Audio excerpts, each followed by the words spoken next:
Screams of pain and pleas for help broke through the darkness with sharp shoots. They melted into the darkness like SOS signals from a hopeless underwater bathyscaphe. The sounds of this pain were heard in the middle of the night by a girl who was lying on a wide bed. Long blonde hair fell around her slender frame. The moan was barely audible, as if from a pierced chest. The girl was extremely sad. Her head seemed to be splitting. "Why are there tears on your face?" Unable to pronounce any sound. Are these her thoughts about pain? No, definitely not hers. Someone was crying inside her mind. They had already taken out a sigh, and after each phrase the blonde added a hiss, then a hush, and her fingers squeezed the rippled blankets. The first rays of the sun crept into her bed. Finally, she couldn't stand it, opened her eyes, and stood up and called So-yeon. Long iron hair tossed around sharply, showing irritation. No one spoke up, and the blonde wrapped her arms around her forearms.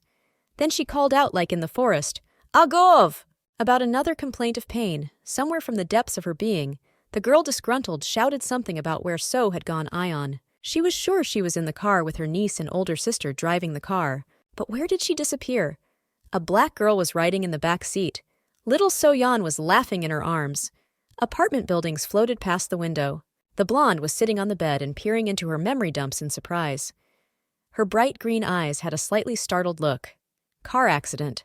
This is what happened. And where is she now? The girl did not recognize any of the objects located in this room.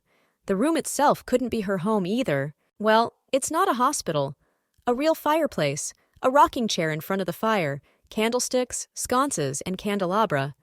There are poofs and an old-style dressing table nearby. And is her sister safe? So-yeon? The girl decided that it would be easier to organize her thoughts if she walked a little and jumped out of bed. As soon as the blonde was in a vertical position, her head suddenly hurt and she felt dizzy. Instinctively, she wrapped her arms around her and felt a strong heat, as if iron ore was being melted in her. Next, the atmosphere of the room seemed to take on a crackler. Unfamiliar scenes of everyday life began to appear in the imagination, unlike anything seen so far. The pictures from these non-her memories were also as if torn. The clothes on the people were as if from another era. The blonde guessed that these memories belonged to another person. To a person who held a goblet with the drink of her eyes in frail, black-gloved hands and was dressed in black and green robes. Because she is black as a gypsy, a fourth-year student with a horsetail of straight hair, who really runs like a horse through interviews in search of a decent job. Another personality that she discovered in herself is a blonde who dresses with chic, a socialite who is at all the famous events, where she gets drunk to the point of losing her pulse. The black woman adored the older sister's cute child, and because of that she nursed her for days, getting a lot of pleasure from it. But the blonde openly hated her entire family, whether it was a brother or a sister, and I would be happy to never see them, even at home. So, for unknown reasons, two personalities appeared in one body, fighting with each other, like water and oil in one glass. Cold sweat on her face. Then who is she? Which of these two? The thought was shattered by a call. Someone was calling a lady named Marcia. In front of the blonde stood a girl in a black dress with long sleeves and a white collar and apron. She said that she was worried about Marcia's paleness and offered to call a doctor. Finally, it cleared up in her head. Her mind calmed down, and the blonde realized everything that was happening, as if she had always known it. The name of her other, and that she had become a character in the book. Marcia Bleak is a girl with blonde hair shining like the summer sun and incredible emerald eyes, an aristocrat from a fairy tale. When the black student sat in the back seat of her sister's car and got into an accident, Marcia was returning to the premises and also became a participant in the car wreck. These events happened at the same moment and caused the merging of the souls of both girls in the body of Marcia, who at the same time was a character in a book that So loved Eon. A beauty runs away from a bad family where she was subjected to torture, and after overcoming a number of difficulties, the fairy tale gives her true love. A black girl read this story to So-yeon so many times that she learned every line by heart. But did she really become a character in this book? After all, Marcia is not even her main character, because the main thing there was a girl who was bullied by a vile older sister. So, first of all, you should make sure that the girl is in the mentioned fairy tale, and the fastest and most reliable method is to go down to the basement. And got up with a groan. The maid, who was going to call the doctor, prevented the plans. She informed that Milady should be kept in bed because of her injured leg. but Marcia rudely shoved the servant, telling him to leave. But she fell, only having time to gasp. Bilyavka did not expect such an effect of her movement. She couldn't find words, thinking that this was unusual and what happened at that moment. In addition to surprise, the girl's eyes reflected anger. Analyzing the situation, the blonde noted that the body was moving by itself, and there was an assumption that it was probably Marcia. The next conclusion was that the minds of Black and White were mixed, but not completely. How could you push a person who cares about her? At the same time, Marcia's inner child was outraged that there is such a thing. The maid gets money for it. Out loud, the lady ordered to sweep out, because no one allowed her to enter. Again, Roth said it himself. The maid humbly said that she understood and bowed. Obviously, she was used to such an attitude. Somehow, but in the fairy tale, the blonde is the personification of evil. If you believe Marcia's memories, it was thought that the key to the basement is in the library next door. That's where she headed. The second bookshelf from the top. The third book. Here are the keys to the basement, in a secret drawer. Marcia did not go down there for years, so she did not think that she would use the key, because she was afraid of the basement. Her room is located on the top floor of the building, although it is usually on such floors that salaried workers are settled. Despite her background, Marcia insisted that she would live upstairs, but she needs to go to the basement room that is the furthest away. Her soul was torn between the reluctance of the blonde to go there and the firm intention of the Black woman to go to the end. I felt fear, all because of that child in the basement. In front of the girl was a cold, dark staircase without a single lamp. With the turn of the key, the heartbeat accelerates. She took the lantern and began to descend. Pain in the leg makes it difficult to walk. Do they really need to go there? You can probably make sure in some other way. If this is really the same fairy tale, we need to find out the truth. This is the end of the marble stairs. Everyone will think that there is no one here. The lantern was burning, the fire was eating the candle. An ordinary lamp, as in the old days, outlined the figure of an aristocrat with a warm halo against the background of a high iron door. Open the door. Nails were hammered into the board on the wall, turning it into a coat hanger, and 4 long objects were hung, one with a thin end, another with a beveled end, then rounded. The last one was all long and thin. She has to go there. The secret of the Blake family is hidden there. The last room is in the basement, where not a single ray of light penetrates from the outside. In a room with raw stone walls, more like a dungeon, there is a musty spirit of antiquity and dust. Under the wall, on an oak table in the shape of a hexa, there is a lamp burning in the center, a round palace. The thoughtful eyes of the girl glittered, as did the emerald earrings, reflecting the flame of the candle. She cupped her chin and mouth with her hand. Can a person really live in such a moldy, cool place, let alone a child? Marcia's younger sister, the main character of the fairy tale, is Larissa Bleak. Marcia's shadow stretched over the 13-year-old girl. She was lying on the bed in a black, roomy dress, with her legs up and hugging the pillow, looking scared. Oh, what madness! Under the thick black eyelashes, green eyes, like fresh summer greens, shining silvery braids, and incredible beauty, which is in perfect harmony with these features, are expressed. Even in a state of immature insecurity and torn clothes, she is a heroine who stepped off the pages of a book, and her arms and shoulders are covered with sores. Noble snow-white skin has never met the sun's rays. That's why the girl is pale, and her state is hunched over and trembling with fear. This is the main character, whom everyone mocked. Marcia, whose appearance is bright and warm from the candlelight, looks with glazed eyes at the child, who has drawn her legs under her. Under such lighting, it looks as if they have the same braids. Catastrophe. The lady's face filled with a mixture of disgust, fear, and anger. Only 3 years. She discovers that Marcia has 3 years left to live. The young woman knelt down. In my imagination, a black student with a ponytail appeared, reading a book to her niece. Marzia remembers this story by heart. But will it help her? And why? But because it's just a fairy tale, a story surrounded by thorns, which fits into the green binding of an A5 book. This story does not even contain the names of its characters, but there are many illustrations in it, which sometimes shed light on more facts than words. The main character, as it were, was copied from Larissa, who was now disheveled on the bed in front of Marcia. The girls were especially similar in hair and eyes, so Marcia's younger sister really lived in the basement, and that is why the lady did not like to come here and often left the premises. The girl unsuccessfully tried to drown her grief in wine in order to forget herself and her family. That's why she disappeared at those parties. Seeing what was happening in her family, especially the attitude towards her youngest member, was completely unacceptable for her. But what did Larissa, who lived as if in a cell, think about all this? Was it because of a lack of vitamins that her skin was imperfect everywhere? Marcia overlooked something. It was necessary to be more vigilant. She had to pay, and dearly, for her actions. The door creaked. She turned at the sound. He's a stout blond man in his 40s. His disgruntled appearance and disgusted look in his blue eyes, his out-of-date light brown jacket and gray-brown tie made it impossible to tell his age. This is Marcia's father, Ihor Bleak. The man asked through his teeth what she was doing here. Oops, burned.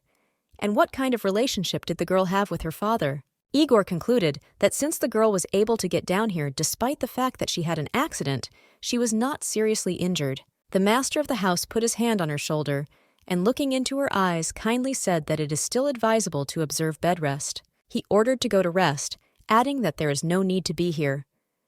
Zero reaction. Then he began to push her out of the room with the words, "Well, leave." The girl shouted, "Stop," and resisted despite the pain. "Are you sure?" The issue is resolved. And now it's dark to the room. Marcia tried to understand why he pushed her out of here. It was heard, "Sooner!" Oh no! And what not? Miss Blake stood like Alice in Wonderland, so small and helpless in front of the huge door. Around her the light of the muzzle danced in a blurred circle. Then there was a cry. "Cry! Cry now!" Will she be silent even after that? Something seemed to flash in Marcia's eyes. Her mouth dropped open in surprise. Her father's voice threatened to say that their business was failing again because of her. They are starving. There is no money. And all because she was too lazy to cry. Oh, cry. With the cry, "Father!" The older one burst into the room. He addressed himself condescendingly with the words, "Dear Marcia." Didn't he tell her to go back to her room? In his left hand was a long object with a tapered end that still hung on the board. The penumbra of the transferred vector was smeared from his figure due to low lighting. What is going on here? The girl stood in the open door with maddened eyes because she guessed that her father had clearly not come here to bring candies. Larissa was sitting on her knees on the bed, covering her head with a fragile hand. Long braids reached the bedspread. The gentle light of the bedside floor lamp caressed his back gently. The eldest daughter looked in front of her with an angry look and tried to analyze the reasons for her father's behavior. Her emerald earrings swayed to the beat of her heart. Avoiding the basement for years, Marcia practically erased from her memory. No, she desperately tried to forget the reason for Larissa's stay here and move on. Get out of your head the secret hidden deep in the dungeon of the luxurious estate of the Blake family. Now streams of water flowed from Larissa's eyes. Her eyes really resembled two forest fountains in which greenery was reflected. Diamonds are clean and transparent, playing with all colors, born deep under the incredible pressure of the earth from ordinary coal from burnt wood. Such is the beginning of the fairy tale, beautiful and cruel. Oh ho! Father was happy. His low-set ears somewhat resembled a leprechaun because they were pointed at the top. He exclaimed, "At last!" and rushed to seek fate. He collected tears, the salty drops hardened and hardened. If only she had cried sooner. Well, with this, he will be able to start business again. The eyes of the widely smiling Igor shone with excitement. He was looking at the diamonds collected from the floor. Little Larissa's salty tears turned into the purest big diamonds of an impeccable shape. That's it. He went upstairs. He also ordered Marcia to get up, who at that moment was thinking what a scumbag her father was. So, the main character of the fairy tale is a girl whose tears turn into diamonds. Larissa stood and seemed to be praying. Her quiet figure was surrounded by platinum rivers of hair. Her mother died during childbirth. Since then, her family began to spend money on booze, gambling, and investing in various startups. It didn't matter what those costs were.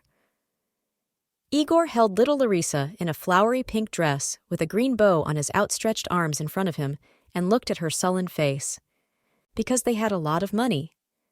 The family, at first confused, soon began to deliberately provoke Larissa to cry. Even Marcia, who did not go down to the basement herself, sent a nanny for this. The girl was treated like a soulless ATM, but a fairy tale always has a happy ending, right? When Larissa grows up, a slim, elegant girl with incredible eyes will appear in the mirror, and someone will appear who could not help but fall in love with her. And he fell in love, according to the plot of this fairy tale, at first sight. This is a black guy in a blue and white coat with refined manners, a real prince. He dealt with the entire evil Blyke family, which treated the main character of this tale so cruelly. In this way, the beauty was saved, and they lived happily ever after with the prince. The way Larissa looked when she met her sister after the car accident made Marcia think that it was 3 years before this event. Therefore, the older girl decided, holding her head in concentration, it is necessary to run away immediately. Suddenly, it will be possible to save her own life. But don't you take some money with you? The nanny came to treat Larissa's wounds and was surprised to see Marcia here. The worried nanny carefully examined the scars on the young lady's face. At the same time, she gently touched her forearm with a napkin soaked in disinfectant. Looking at them, the elder sister, or the second entity that was also inside her, thought that this was a crazy family. She thoughtfully covered her mouth with her palm. Might not be such a bad idea to run off with their money, because Marcia hardly has any savings. Larissa looked at her sister as if she had read her thoughts. Her eyes were wide, her mouth twisted with an expression of resentment. The nanny treated her right cheek. The look in response was decisive. From the specific lighting, it seemed that the lady's eyes were bloodshot. "My dear So-Ayan." This thought broke through the consciousness of Marcia, who untangled a tangle of thoughts in her head. The nanny continued to take care of the teenager, sitting next to him on the bed. The older sister continued to stand nearby and watch. The black girl cherished her as if So-Yan was her own child, to such an extent that she read fairy tales to her. Marcia clenched her fist at the thought that no one had read fairy tales to her younger sister. And the girl looked sadly at the napkin in the nanny's hand. In the fairy tale, Larissa was simply saved by a handsome prince. For some reason, the cover of the book was decorated with an image of some kind of tool similar to nippers, the handles of which are symmetrically decorated with tree branches. For some reason, in such a poignant story, there was no description of the psychological state of the heroine, although it was about events that had a negative impact on the state of mind. How could it be ignored? I would like to help her already, but with a sick body it will only get worse, she thought, limping to the room. We can escape together, but with utmost caution. 2 hired girls were rolling a cart of wood for the fireplace and discussing recent events when Marcia came across them. The collision scared them. They began to apologize for not noticing her. The lady's inner child tried to calm her anger at the servant's lament. Failure to build relationships with staff can lead to disaster after the escape. The girls whispered that the young lady had injured her head in the accident because she had not nailed them on the spot. She was surprised to hear a barely perceptible sound coming from there. Marcia's brother Willin came in with a whimper that soaked his expensive fur. Marcia laughs at him and his overly rude behavior with the staff. Came to her senses late, answering that she was not going to look at him, but to cross paths with him. And she heard a thump that she was too walking for her injury, and that she should be angry about her divorce. The reason for the breakup of this marriage a month ago was the bankruptcy of the father, the gambling addiction of the brother.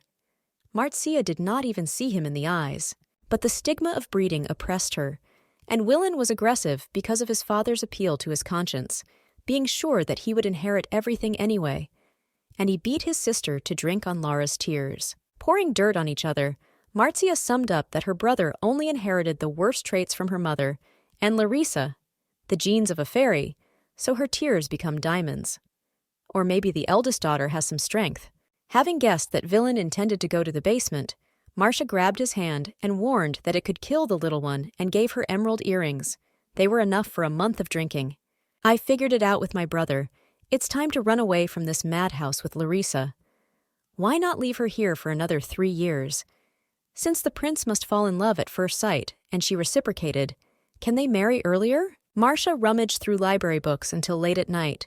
She intended to bring the prince here, because she is in a fairy tale, but without a prince. The local king is childless.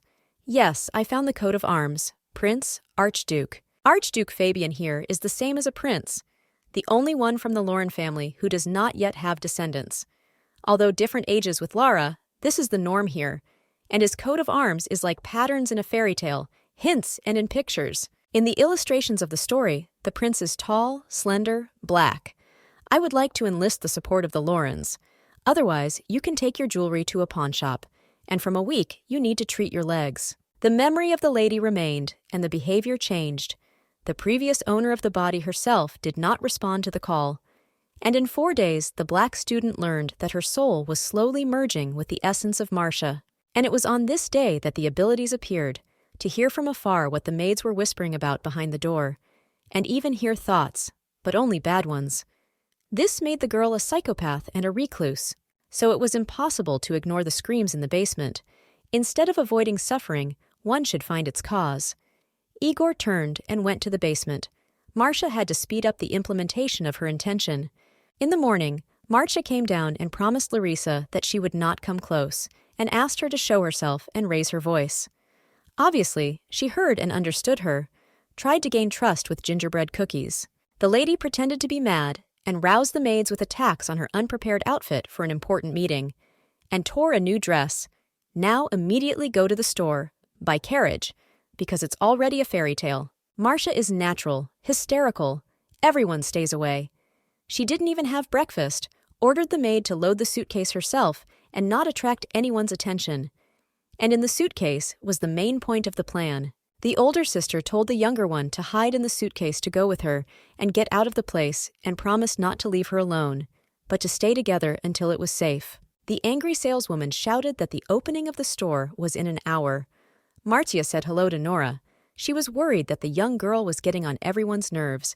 It is necessary to restore the dress by the evening. She said that she brought everything that she did not like. It should be modernized. A young man entered, lifting his hat, and asked permission to leave the suitcases. Yes, she is still alone, and apologized to Nora for the mess. Marcia told Nora that it was because of running away from home, but she was afraid that she would be accused of complicity. How convenient to hear thoughts. And the lady rushed to beg to summon a transport secretly from the servants who were watching nearby. As they search, she climbs through the shops and gave a bag of gold. The Martians chose the cheapest outfit, changed their hair. Now no one will recognize them. She thanked and left. Like another person, after the third transfer, she finally opened the suitcase with her sister, even if she was not dazzled. For the first time, Larissa stepped on the fallen leaves of a deciduous forest. And now, a gift. I gave her a hat. How can a child be so modest? The hat made the teenager even cuter. This is where the Archduke's possessions begin. It's time to eat. The girls went to the inn. Lara couldn't even get a word out. Marcia explained that next they would go to Archduke Lauren. If she meets him, sorrows and worries will end. You will be able to choose what to eat for the rest of your life, because he is rich and not greedy. And the main thing is that he will not allow her tears. He does not need them. This monologue was overheard by a boy in black with an evil look in his red eyes. The boy seemed handsome to Marcia, although his clothes were somewhat dirty, and the boy mentally christened the lady in the image of a simpleton crazy and cursed the cook, dreaming of whipping her and getting well drunk. Igor? Coming here? How did you find out? She grabbed Larissa and dragged her under the table. The boys have seen these hiding places, but there is nowhere else to go. The first thing the father asked was whether the gentleman had seen the two girls, his daughters, one small with silver braids, the other an older blonde, because the little one is on vitally necessary medicines, which must be taken on time. The boys replied that they had not seen it. Why did that guy cover them up? That's the problem. At that moment, they brought their order. The boys hurried to put it to them. The girl's father suspected a lie, because they already had food. But they said that they didn't have enough and ordered more, and the cook gave them a nod. Chornyavy told Igor to go and search further. When the father left, he explained that it would be uncomfortable for him to eat in an atmosphere when someone is dragging someone away and inviting them to the table. His joke that he would call Igor back for making too much noise was cruel. Marcia explained to her sister that Igor could only describe his height and hair color. Therefore, it is necessary to hide the braids, and she tied a scarf for herself. If you don't attract attention, they won't find you, she thought, overcoming her fear. The girl heard the opinion that there is no need to kill people, but she did not know from whom. Definitely not Larissa. That soul continued the thought with the words that you only need to act according to the instructions so that no one gets hurt. The opinion of some minor should be stabbed and run away. The girl could not ignore. Although she usually tried to pass the prose, ignoring everyone, Reading minds ruined her life, so she became evil. Why is this one here? She saw guys in the crowd who covered her and Lara. What did they do that someone decided to kill them in the middle of the street? He has noble external data, but this raggedness is alarming. Otto? Is there such a thing in this world? Although, since there are trains. And how did his clothes get damaged in the accident? What was that boy up to? I can't stay away, service for service. Marcia foiled the plans of the little one, calling and throwing a couple of coins into a handful of bread. Now she will not attack secretly. The boys paid attention to how she asked why the boy was hiding his hand. Everyone understood everything. And if the child gets rid of now? It makes no sense. Who is the customer? There is always an adult shadow behind such a person. The child's life is saved. There were no tickets for Dippy at the station. A familiar black and blonde man witnessed the conversation with the cashier and offered to ride in their compartment. Marcia gave up the hope of hiring a carriage. Then the black man asked directly, "Igor Blyke is chasing them, isn't he? In this case, they can be caught before the next station." The lady grabbed the knife. He noticed and did not show. The boy explained that he wanted to thank for the rescue in the square. Marcia listened to his thoughts and did not hear anything. It means that they do not wish evil. And happily agreed. Larissa was glued to the train window in delight. The older sister thanked the boys and asked their names, introducing herself and the baby. So, the saviors are called Arno, and the fair-haired one is called Po. Their clothes are dirty, but not cheap, and they have enough money to travel first class. Perhaps it is a middle-class noble or a commoner who has become an aristocrat. When asked why Marcia looked at the clothes, she guessed that the young men had an accident. She guessed, and at the same time prompted them to the idea of calling the invention a car. As soon as they succeed, they will call it that. Arno laughed. But how does she know what it's for? Now the lady laughed, which is saying too much, the first thing that comes to mind. But the project may not be successful? Arno admitted with a smile that he financed the development a little because it interested him and he came to test the prototype. However, the car broke down before it had traveled 100 feet and it has no brakes. So the passengers flew to kiss the ground. That's why they are so dirty. Marcia had the thought that her accident had ended fatally. Now she is in a fairy tale. Po added that the car is moving faster than the carriage. Brakes are needed. The lady enthusiastically assured that during the heyday of industrialization, the investment in this thing would pay off in a way that would last a lifetime, and she offered her own contribution. The boys suspected something, and they asked the reason for their trip to the duchy. The girl was indignant. She didn't say that she was going there. Arno says, but no, she said, to her sister in the restaurant he heard. Eavesdropping is impolite. She decided to smooth out the atmosphere that was beginning to build up and smiled. Indeed, she plans to meet the Archduke. The black boy wondered why she was meeting with Archduke Lauren. It seems that he was really interested. He looked carefully at the girls. The lady happily announced that Larissa would become his bride, because the Prince Archduke must fall in love with her at first sight 3 years later. But even now he can understand that she is his destiny. Arno laughed loudly, and Po thoughtfully asked if the young lady was serious. Assuming she had said something inappropriate or impolite, Marcia apologized with a guilty look. Larissa turned to the window. The sister asked her if she liked the train and if she felt well, if she did not feel dizzy or nauseous. Larissa answered with a silent, grateful look. The older sister quietly offered the younger one to tell or poke her in the side if she needed to go to the bathroom. Po noted that Marcia is very careful with her sister, but only the girls knew that before she didn't care about her at all. On the contrary, she bullied her through the nanny and never saw her with her own eyes. She remembered how she wanted to run away on her own, but the realization that Lara would be forced to cry for another 3 years contributed to her impulsive decision to deliver her to the prince herself. Po assumed that the girl was extremely shy. Marcia explained that this is because she is not very well. She is healthy, but she is going through a severe shock. Therefore, it needs care. And no guesses how many years or decades it will take for her to get rid of such a serious injury, because she is not a therapist. There is only hope that everything will end. I am in the original fairy tale. She will surely feel better after meeting the Archduke. In the end, the prince will marry Larissa, and they will live happily ever after, just like in a fairy tale. Arno put the palm of his right hand to his heart and said that as an apology, he would take them to the Archduke's residence. The girl burst out laughing, saying that the gentleman was joking, but thanked her. But the guy confirmed that he would help, without joking. Are they not nobles, but only servants in the estate? As if answering her thoughts, Arnaud said with humble dignity that as a man responsible for an important job in the estate, he was in a position to lead the lover through the main entrance. Does everything go according to plan, since he will help upon arrival? Marcia intensely analyzed everything that was happening. Dippy Station was announced at this time. Marcia did not have time to be frightened by the news that they were already waiting, because she saw a round ivory carriage, pulled by white mules, was waiting for the passengers on the platform. A coat of arms flaunted the carriage door, crossed swords and roses on a white gilded shield, symbolism from a fairy tale. Now the girl was sure that everything was going according to plan. She even sat down next to Larissa and said with amazement, "What a luxurious carriage!" Poe glanced at the landscape outside the window, his glasses at the same time glinting in the sun. The hunting grounds ruled by the Archduke's family begin from here. Driving is prohibited without permission.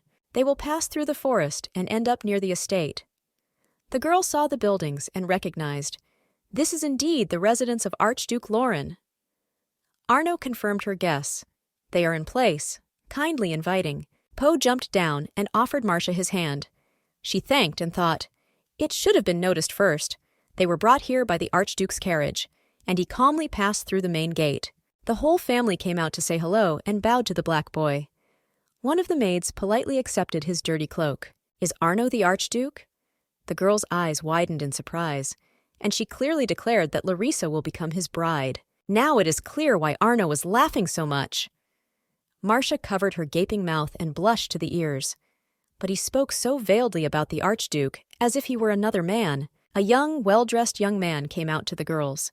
He addressed each of them by name, informed them that it was difficult to get into the Archduke's residence, and invited them to follow him to his eminence. Marcia asked Poe if Arnaud was an Archduke. He cleared his throat and said he was sorry, but he wasn't. Soon she will understand everything herself. You just have to follow the butler. He smiled. He is asking here. As expected, luxury here is on a completely different level. The girls looked at the light of the stained glass windows and the furniture. Marcia and Larissa brought tea and told them that His Highness had asked to wait a little. It didn't matter how crazy their escape was. It was more important that they showed up here unprepared. How, for example, to introduce Larissa? That love will be in 3 years, but will it happen sooner? If Larissa smiles, everyone will melt. Her sister explained that this is tea, but this is a cake and how to eat it properly. How delicious! Does she not want to taste? The girl drank her tea and admired how cute her sister was eating the cookies, wondering if she had ever been given something sweet. Marcia never went down to the basement, trying to forget herself in a debaucherous life, and did not even think about how much the quality of her sister's life depended on her behavior. Therefore, it is impossible to say. What is generally known about Larissa? Only that she cries diamonds? Their mother was a fairy. There are rumors that she loved her husband in a human way. When Marcia was very young, her mother died, giving birth to Larissa. Both girls know nothing more about their mother. Memories of childhood are not pleasant. Due to the ability to hear only dissatisfaction and anger, Marcia grew up resenting her mother. The lady looked sadly into the cup, delicately holding it by the ear with 2 fingers. Probably the same is happening with Larissa. The girl feasted on goodies, but her face did not show any emotion. They say fairies cry with diamonds. Therefore, due to the greed of people, they died out a long time ago. This little girl repeated the fate of these poor people. These painful tears are proof that Lara has inherited more fairy blood. At last it was announced that the Archduke had arrived. The prince who will finally save Larissa? Marcia looked at the door, which was politely opened for the owner, with her mouth open in great surprise. Lara grabbed her sister's hand, and both girls knelt down. The person in front of them was elderly and in a wheelchair, but he is very old. The man turned to Marcia and asked if she wanted to see him. Larissa hid behind her. The girl, dazed and with a darkened face, asked if he really was the Archduke. The prince confirmed. She just thought to herself that the author of the fairy tale is crazy. This cannot be. He is handsome despite his age, but the grandfather in front of her cannot be the prince who should save Larissa. Although undoubtedly they are in the same fairy tale, because the age difference is too big. No, she can't let that happen. As an older sister, she is against this marriage. At the same time, the face darkened even more. And if the prince was just cursed, that's why he looks like an old man? As in the tale of the Frog Prince? According to the metric of the family tree, the prince should be 21 years old at this time. And Marcia surreptitiously asked if he was really Archduke Fabian Lauren. Surprised, the man asked the servant if he hadn't heard and denied. This child is not the Archduke, while he himself is alive. And asked her name. The girl made a bow and introduced herself by her full name, then called her sister. In a moment, the butler announced that he had called for Sir Fabian. Arno entered and, straightening the frog, asked if Marcia had called him. He had already changed into clean clothes with luxurious gold embroidery. Since the girl was too surprised, the guy explained that his full name is Fabian Lauren. Due to certain circumstances, he uses a pseudonym. Arno is only one of his names. Shocked, Marcia clenched her fists because of the realization that he was the real prince, and he really deserves to be that fairy tale prince. He just hasn't inherited the title yet. Because of the former? No, the current Archduke, who is still alive. The man sat with dignity and bearing, but the bitterness of the finitude of life slipped into his profile. The directory indicated that Fabian's parents were dead, but no word on whether his grandfather was alive. The Archduke warned his grandson not to overdo it with his jokes. Then he said that he was tired and apologized to Lady Blake, but he would return to his resting place. She thanked. The girl asked Fabian if he didn't introduce himself on purpose. After hearing that the girls were going to the duchy, he must have been interested in them. The guy curtly cut off that that's right. His eyes slyly looked at the interlocutor. For the uninitiated, her words should have seemed suspicious, so even knowing the reason, he would not have said who he was. Marcia watched closely and could not understand why she was so angry. She lowered her eyes. One should not forget that this is a fairy tale. A prince and a beautiful maiden who fell in love at first sight will live happily ever after. That's how the story ended. She only accelerated the limb. Larissa watched the news with big eyes. Now you have to hand it over to him, and you can live peacefully. Fabian Arnault looked focused and seemed to be barely able to contain his irritation. His red eyes did not pretend any happiness. Something wasn't right. No matter how you look, their faces don't look like the faces of lovers. It can't be. And why does Marcia think they're looking at her? She felt uncomfortable, but still blurted out, "I'm sorry." And don't they suddenly feel the desire to get married? Arno looks on skeptically. It seems that there is no smell of love here. At all. So she wasn't joking then? He is not even an archduke. The girl resolutely reported that she would become him and fall in love with Larissa in the future. Well, now everything is clear with her. Fabian wondered, was she seriously trying to seduce her sister to his grandfather like that? Marcia bit her lip. Bad joke? There was condemnation in the voice. Is 3 years such a long period? It turns out he does not see the connection, looking at Larissa? And she looked at her herself. It was not necessary to go here immediately. It was necessary to let her grow up. But she can't leave the girl in the basement. You don't do anything. She will take care of her sister. And hugged her behind. Instead of loneliness, you can live a little with her. But what to do now? Arno wondered. She hurt her leg, didn't she? He noticed that the girl was visibly limping, tried to get up carefully, and walked slowly. He will provide them with a room for a couple of days. A questioning, "Excuse me?" came out of Marcia. Her face expressed surprise. Larissa just stood gloomily. Her appearance always indicated only sadness. He crossed his arms over his chest and generously explained that he did not want the girls to be taken anywhere against their will. That's all. It was suspected that their father was lying. Fabian could hear a lie a mile away. In any case, the father will no longer be able to pursue his daughter. And he looked at the smaller one, trying to catch a reaction. The sisters will leave a little later. Marcia had a guess. Wow. Yes, love sometimes begins with mercy. She was happy, covered her wide smile with her hand. His phrase struck her like a stone. What a pity it is to have a strange sister. He told me to get ready, and when he regains consciousness, let him take Lady Larissa and go. She huffed. Time will tell whether he will love Larissa or not. As she put her sister to bed, Marcia praised her for her resilience.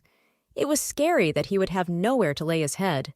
It's good that they have a place to sleep comfortably. The lady thought, within 3 years, the Air Defense Committee would be handed over to Fabian. Something must happen to the old Archduke. Suddenly, disturbing sounds were heard from somewhere outside. The girl concentrated and heard that the state of His Highness was critical. A doctor is urgently needed. Did her fears come true? Dr. Bellman told the boy that the attacks have subsided, but the temperature is high. If another attack happens, you should prepare for the worst. The Archduke is already old, and recently he even had to sit in a wheelchair. The exhausted face of a man exhausted by the struggle for life confirmed these words. Fabian reasoned that his health was not so bad. Did someone do this on purpose? There are a couple of suspects here, but no evidence. Dvoretsky reported that Valerie, Dominic, and their children had arrived. Looking at his aunt and uncle, Fabian thought that only these jackals could undermine the Archduke's health. The current Archduke Frederick Lauren has 3 children, and 2 of them, Valerie and Dominic, are the most suspicious in connection with the premature death of Fabian's father. It is clear that their children are also under suspicion. Count Dominique Lauren aggressively pounced on the boy, by whose right Fabian had come here. Arno politely asked not to raise his voice in the presence of the patient. The uncle was furious that he didn't dare to forbid anything, because if it weren't for his father, Fabian would have been old a long time ago. "How did you get there so quickly?" "By train. After receiving the sad news last night, I left immediately." Countess Valerie Conrad added that she had heard about her father's imminent death and had come with her daughter. "I wonder if there is a reason." Young Eloise, with a friendly smile, asked how her brother was doing. She seems to be quite sincere. At least the look in her lilac eyes was not impudently evil like her mother's. But Fabian only sent the message last night. Uncle said that he is not the only one who can deliver urgent news. In addition, the father can die. Only the only son can take his place. Fabian retorted that it was funny. Surely the rush was for the sake of a rich inheritance. Dominic accused his nephew of having poisoned him because the Archduke became worse quite suddenly. The girl was frightened by this assumption. Moving away from Dominic, she stood next to her cousin. She remarked, "Why would the brother do such a thing? All the same, only her uncle can become an archduke." Valerie snarled that she would not allow her daughter to approach commoners. Fabian was indignant at the rudeness. The aunt opened the fan surrounded by feathers, and with a predatory smile and sly eyes, asked what was there with the will. The uncle enthusiastically took it up. He doesn't think the old man will ever get up again, so the last will must be quick. These words were addressed to the butler. Their behavior is already in their livers. Fabian watched silently as the relatives dreamed aloud of getting rid of the boy's presence in the house. The Archduke changed his will. This news caused an uproar among relatives. They could not believe their ears. What it means? Does this mean that the previous records are not in the New Testament?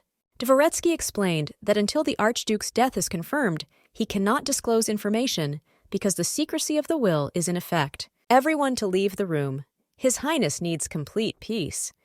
These words angered and confused the heartless children. Fabian returned to his office and called his assistant, calling him by his full name, Portus, and ordered him to finish with the papers because he had to go to his favorite relatives. Poe said that he did not tell the relatives so as not to annoy them, but Lady Blake asked for a lot of bandages and medicine for the wounds, but did not say for whom and did not call a doctor. It doesn't look like she asked for all this for herself. Otherwise, it would be noticeable. Surely it is connected with that man, with his hasty search? Those worried faces of the girls when Igor left. It seems that the wounds are his handiwork. The ladies did not go out at night. The reasons for Marcia's suspicious actions should be found out. Until yesterday, Lady Blake didn't even know who the Archduke was.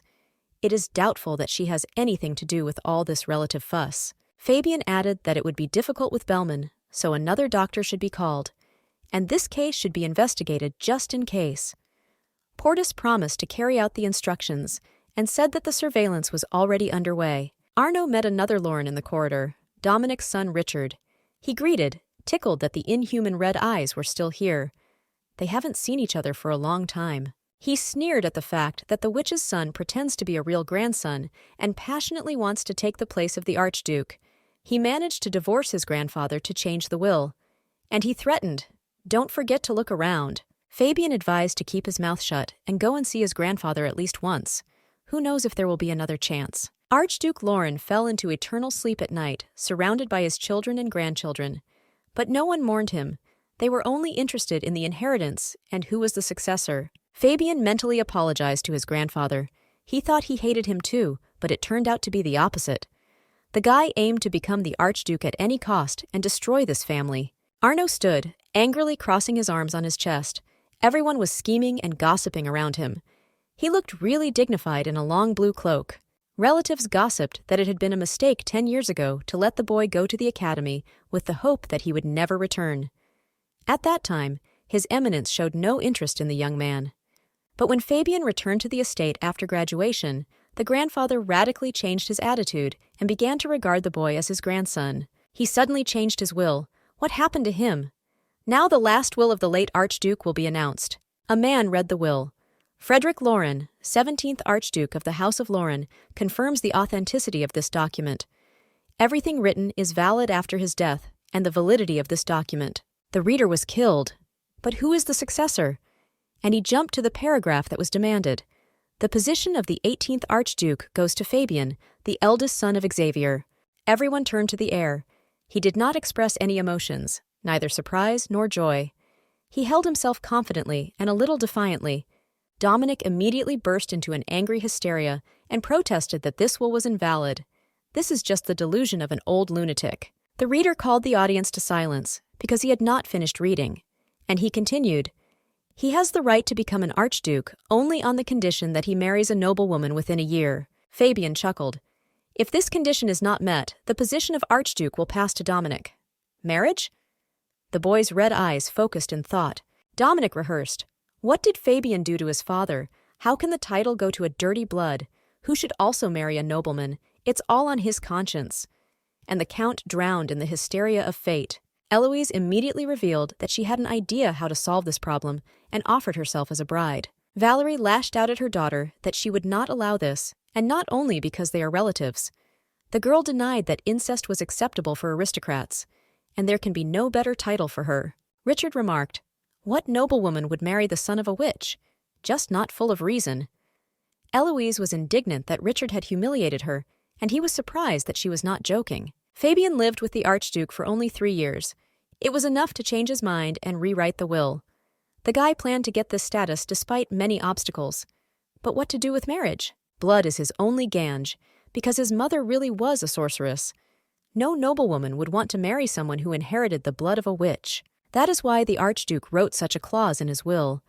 He probably hoped that as a grandson would connect his fate with a powerful family, he would strengthen the position of Lauren's family. In this way, he wanted his grandson to marry without unnecessary bloodshed and inherit the family. Fabian was very saddened by these thoughts. But the boy has his own will. He doesn't want to do his grandfather's will. What should I do?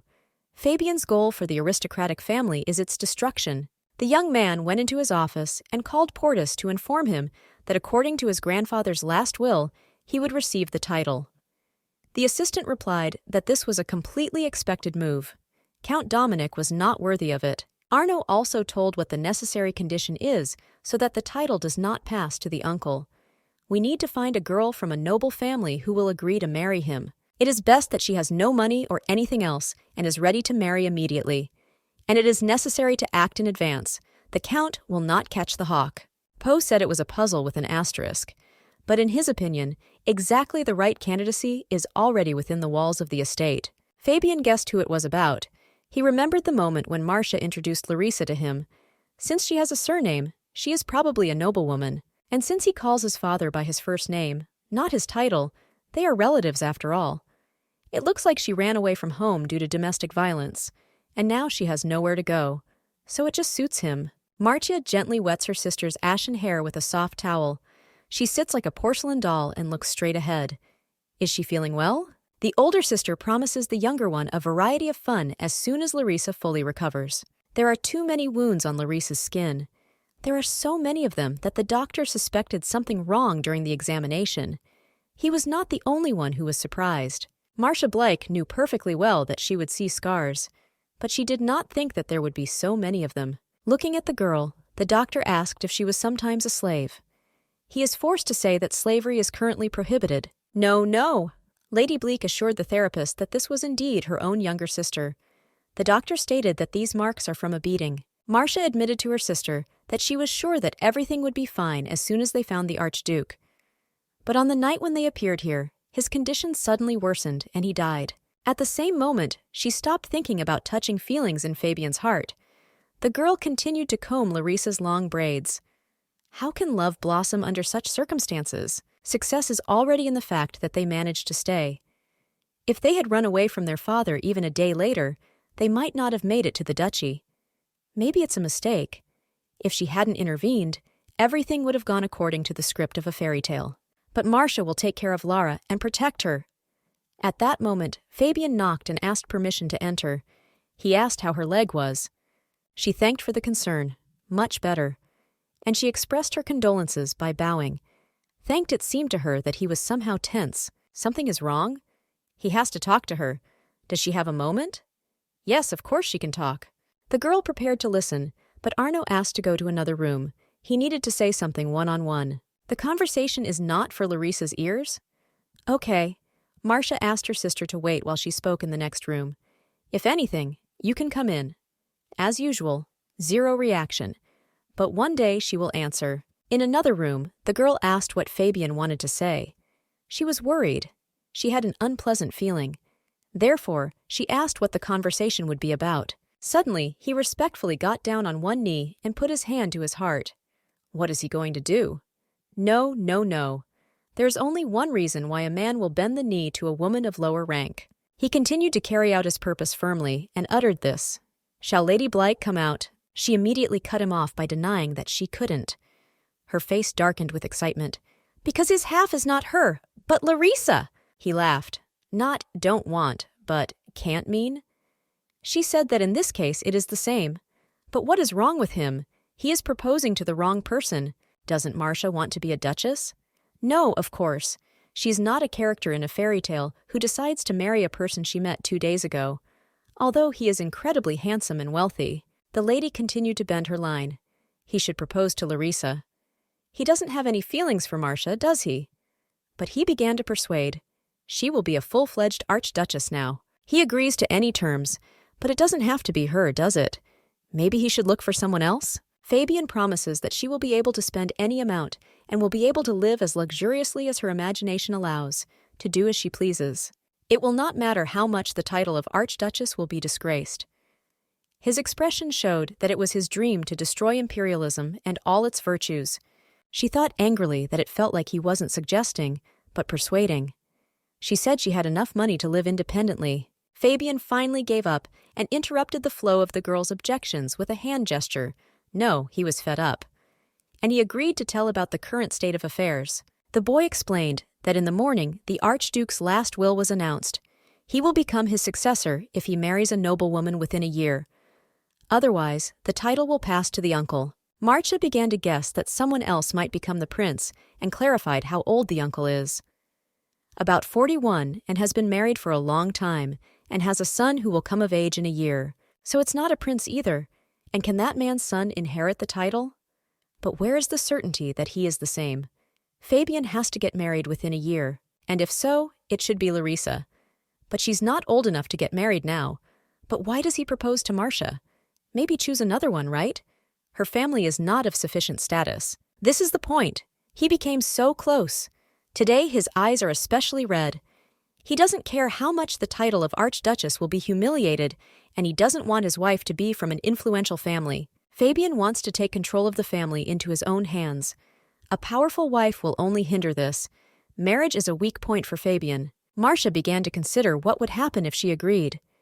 Will she be able to get a divorce in this case? He will sign the divorce papers in advance. She can use it any time she wants, but not within the next year to fulfill the condition of the will. Holding her hand on her heart, the girl assured that in the event of marriage, she would keep her marriage vows for 3 years. He immediately pricked her, and then he will fall in love with Larissa, right?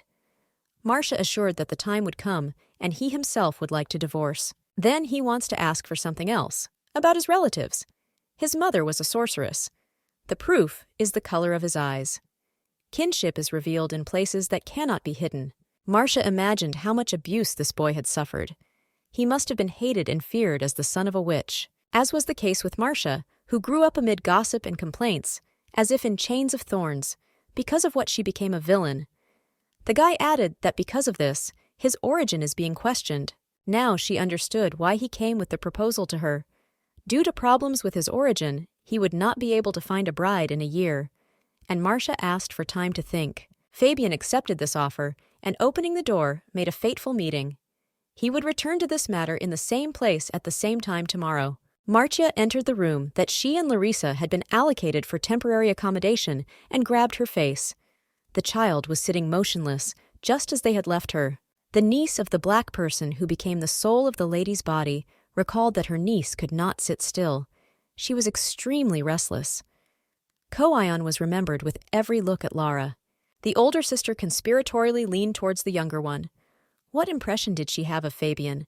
Doesn't she think he's the one they're looking for? Marcia looks at her sister's pretty face and is surprised that Fabian is not the only one who did not fall in love at first sight. The girl reported that Arno proposed to his older sister because he has to get married already this year in order to inherit the title of Archduke, but will divorce when Larissa grows up.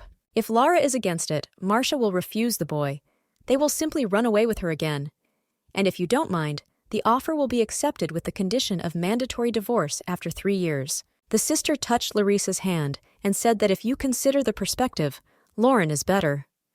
And suddenly, she noticed that the girl was clutching something in her fist. What is there? What is her sister hiding? Did she have something in her hands before? The girl's face showed an emotion of fear, as if someone wanted to take away her only treasure. Marcia cannot see what is in her sister's hands, but it is something dirty. Therefore, he offers to wash, promising not to punish and not to take away forever, not to give to maids or anyone. The girl, as always, is alarmedly silent, lowering her eyes and pressing her strange value to her chest, so Marcia offers to wash right in front of her eyes, without hiding it anywhere. Does not want to show. Well, okay, I don't want to put pressure on her. And to make this decision known, Marcia moves to the other side of the ottoman. If you don't want to show it, let it be. And then Larissa opened her palms like the wings of a butterfly. A green checkered handkerchief lay on them. This surprised the sister. It was her handkerchief. It was the night before the escape when Marcia went down to her basement to talk. She held a lamp in one hand and a small basket in the other. The basket was lined with this handkerchief, in which gingerbread cookies in the shape of funny little men, girls and boys, were wrapped. It was then that Marcia handed the cookies to the child and offered to get out of her home, which was a prison for the little one. The older girl then said that she would run away alone and offered to join. The lady will come up with the only way to leave the premises inconspicuously, in the middle of the night, to climb into a large suitcase that will stand under the stairs in the corner. It is necessary to hide in it and not make any noise. That's when Marcia said that you can take something with you, but not much. Usually, girls her age have something to take with them, toys, jewelry. Seeing Larissa then ready to run away, the sister thought that she had not thought of taking anything with her. But after living her life in the basement, she only took this handkerchief. She hid in a suitcase, not even knowing where she would go and what her fate would be. Her posture resembled that of a nun in prayer, and she had obviously been waiting for more than 1 hour. To go with her sister, whom she hardly knew, Marcia ran away, holding Larissa's hand. She never had to think about her feelings then. What courage and determination it required from a little girl, and faith in her older sister. Marcia looked into the big green eyes with the thought that she actually lived in hell, but entrusted her whole little mutilated life to her. Emotions of empathy, pity, sympathy, love, gratitude burst into Marcia's soul. She called out Larissa's name and hugged the girl tightly. From now on, Larissa is not just a beautiful character from a fairy tale for her, because she has her own will. She learned to make independent choices in her life. Marcia cried, holding the baby in her arms, and realized that she is a living person. To prevent this from happening, she will protect her younger sister. She will not allow anyone to offend her. Fabian kept his word and arrived exactly at the appointed time. He sat down at a round table with Marcia to agree on mutually acceptable terms. Marcia put on an elegant dress. She looked seriously into his amazing red eyes, put her right hand to her heart, and said that she accepted his offer. He looked confident with a faint smile, and listened to what she said next. And the girl, saying that she also has certain conditions, handed him a piece of paper. And this is what he read there. Under no circumstances should you bring Larissa to tears. Be close to her and protect her, keeping her at a safe distance from other nobles. Don't touch Marcia's body. When the divorce document is signed, it must take effect immediately. The lady studied the future Archduke's reaction with a careful eye. He read further, Even after the divorce, it is not permissible to harm Larissa and Marcia in any way. He raised a red look at her and noted that there were more points about Larissa. Marcia commented that she chose the most important ones. If these conditions are not met, she will divorce immediately, without waiting for the end of the year. It can be considered as a kind of contract. Do you agree? The guy thought. One more thing. Marcia looked so seductive in this dress in this angle. From his point of view, it was noticeable that the information was unexpected for him. She allowed me to add her points, and he pushed the inkwell towards him. Calmly and carefully scratched with a pen, adding points that are important to you. He handed the contract to the bride. She glanced with interest at the attached lines. It said that she was to conduct herself in public worthy of an archduchess, and that she could not be divorced for a year subject to the above conditions. Marcia concluded with surprise that where no one could see, she could behave as she pleased. He said that even in the status of archduchess she can behave as she wants. Fabian verbally added that he has no intention of having children. He considers simply adopting a smart child, because one of his goals is to interrupt the line of the Archduke. The bride pointed her finger at the clause she had written, "Do not touch Marcia's body," and said that you should not worry about the children. Marcia, huffing to herself, but not hiding the corresponding smile, thought that, as expected, he was not such a bright and majestic prince from a fairy tale. Looking at the stylishly dressed young man, she reasoned that outwardly he was flawless, but you would never guess what he was thinking. Fairy tales are written very superficially. If the characters are deeply revealed, the story will lose its fabulousness. Now it doesn't matter if it's someone's fiction, because all the events that are happening to them here and now, before her eyes, are quite real, happening in reality. She will survive. The girl looked seriously and confidently in front of her. She did everything to save herself and Larissa. Marcia imagined herself in a long blue dress with tassels, firmly holding the hand of Larissa in a yellow dress, homely but elegant, hand in hand. And in these joined hands is a green checkered handkerchief. The prince looks at the dream girl. His face is also serious in a non-fabulous way. Okay, terms accepted. According to the contract, she will become his wife. She holds her hand over her heart, looking with shining eyes full of confidence. As it happens, the green grass that breaks through the ground after winter hibernation shines with confidence. He gets up from the table, pushing back the chairs. Again he gets down on one knee with an appeal to Lady Marcia Blake. Now he has a small box in his hands. He opens it and hands the girl a wedding ring. For some reason, the words, "Will you be my woman?" All the same, they sound to her as if for the first time. Her pupils are woven with surprise. Half a breath is stuck in her throat. Ah, that's what surprises her, the coincidence that the ring is with a diamond. Every time Marcia looks at him, she will think of Larissa. Larissa, whose tears roll down her cheeks like a hailstorm and, barely coming off her face, are formed into amazing multicolored faces. The storm of emotion subsides, and in a few heartbeats Marcia utters a short word that will forever change the fate of a whole cohort of people. So, Fabian puts a wedding ring on the index finger of his future wife with the words that it has been passed down in the Archduke's family from generation to generation. Marcia understands that this ring is definitely not made from her sister's suffering and appreciates that it fits as if it was made for her. Where does this strange feeling come from? It is difficult for Marcia to hide her excitement. Her skin treacherously became covered with droplets. The eyes look straight, as if she were looking into eternity. The prince achieved his goal. He has the expression of a person who is fully satisfied with himself. His smile is confident and balanced. Fabian asked permission to invite his assistant for a few minutes. Marcia is surprised, but of course she doesn't mind. Portus entered with a smile and closed eyes. The boy presented some document to the prince. Fabian sat down at the table and signed with one stroke of the pen. The girl looks with interest. The groom hands her a piece of paper with the words that it is his wedding gift for his chosen one. She reads excitedly. The title is Annexed to the Marriage Contract. Then it says, Declaration of Divorce. It remains only to sign it. The girl narrows her eyes with emphatic satisfaction and thanks. She also achieved her goal. At least the first stage on the way to the goal. She takes a pen and immediately signs without hesitation. Here, signed. The boys look a bit puzzled. It was as if there was hope that she would not want to divorce. Who knows what will happen next? Fabian seals the marriage contract with a wax seal and gives it to Portus with the words to deliver the envelope to His Majesty and return alive as soon as possible. Portis looks at his friend with yellowish-brown eyes through the round lenses of his glasses, hiding the letter in his bosom, and promises to return in 3 days.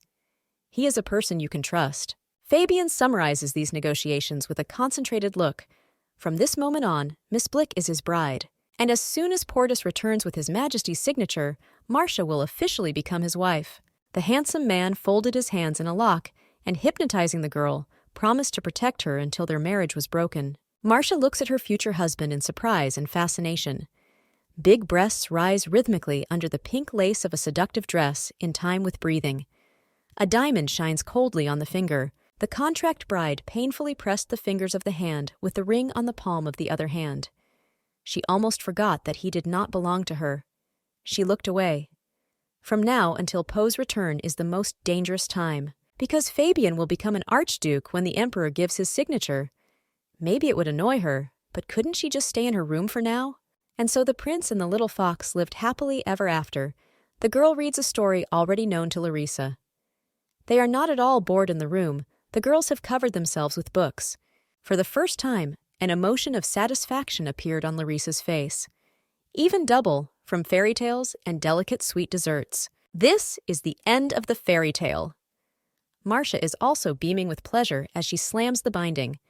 The room is so light and cozy, in no way compared to loneliness in the basement. Marcia is happy. Her thick braid rests on her shoulders. The girl enjoys looking at her sister's amused face. The girl eats jelly exactly in the tone of the dress. Not giving up hope of talking to her, Marzia asks what kind of dessert she likes, sweet or sour. There is an idea to cook something simple. It is healing for the soul. This situation is really something with something. You can't even swear. My head hurts. It hurts, can you just run away? But whose thoughts are these? His Eminence did not die. His relatives did not come. Marcia has a bad feeling. Who is this young man with a headache? The girl grabs the child's hand and offers to go to another room, because something suddenly made her feel sick. The girl with a fake smile tells Larissa to eat neatly and promises to return in a moment, opening the door. Larissa stands confused. A piece of pink jelly glistens in the corner of her mouth. She looks at her sister pleadingly and with hope. The maid asks permission to come in. She has brought food for the lady. Marcia invites you to enter the rooms. A man follows the girl carrying the dining table. No, it's a teenager. Blue eyes and clothes betray his noble origin. The gold stitching on the shirt imitates oak leaves, very similar to Fabian. He rested one hand on his side. The other is hidden. Since the directory did not mention Fabian's siblings, this boy is not a close relative. But courtesy should be shown. And she asked whom she had the honor to see. He declared that he came to expel her as the grandson of the owner of the manor. Is she the girl her uncle brought here?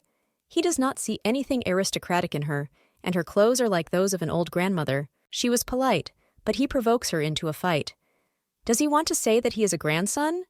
No matter how similar he may be, he is not Fabian. But the grandson of the late Archduke is Fabian Lauren, is that so? The girl looks flatteringly at the maddened grimace of the boy, irritated by this assumption. The child explodes with anger. How can that low-born be his grandson? He is his only true grandson, Richard. Marcia suddenly realizes who it is.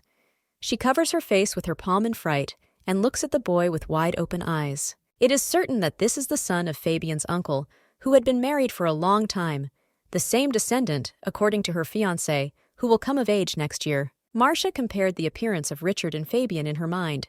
They are amazingly similar, but it is her future husband who looks more like the prince. Ah, yes, yes. Even if this blue-eyed, self-righteous grandson inherits the title of Archduke, Marcia may not be able to give him her sister. The guy persistently inquired about the relationship between the girl and Fabian. He stands in front of her, rudely holding his hands at his sides. Marcia decides to pretend to be a fool.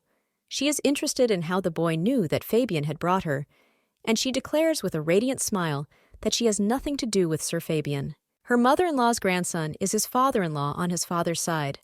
Richard can't digest this nonsense, so he stands as if suffocated. Marcia further deceives that she is going to visit her relatives, and the Archduke allowed her to stay at his place for a short time. When she said that even if Richard was his grandson, she still couldn't go against his permission, the teenager stared at her with a puzzled look. He was completely confused. Suddenly, Richard clenched his fists and came close to the girl and barked that the Archduke was dead.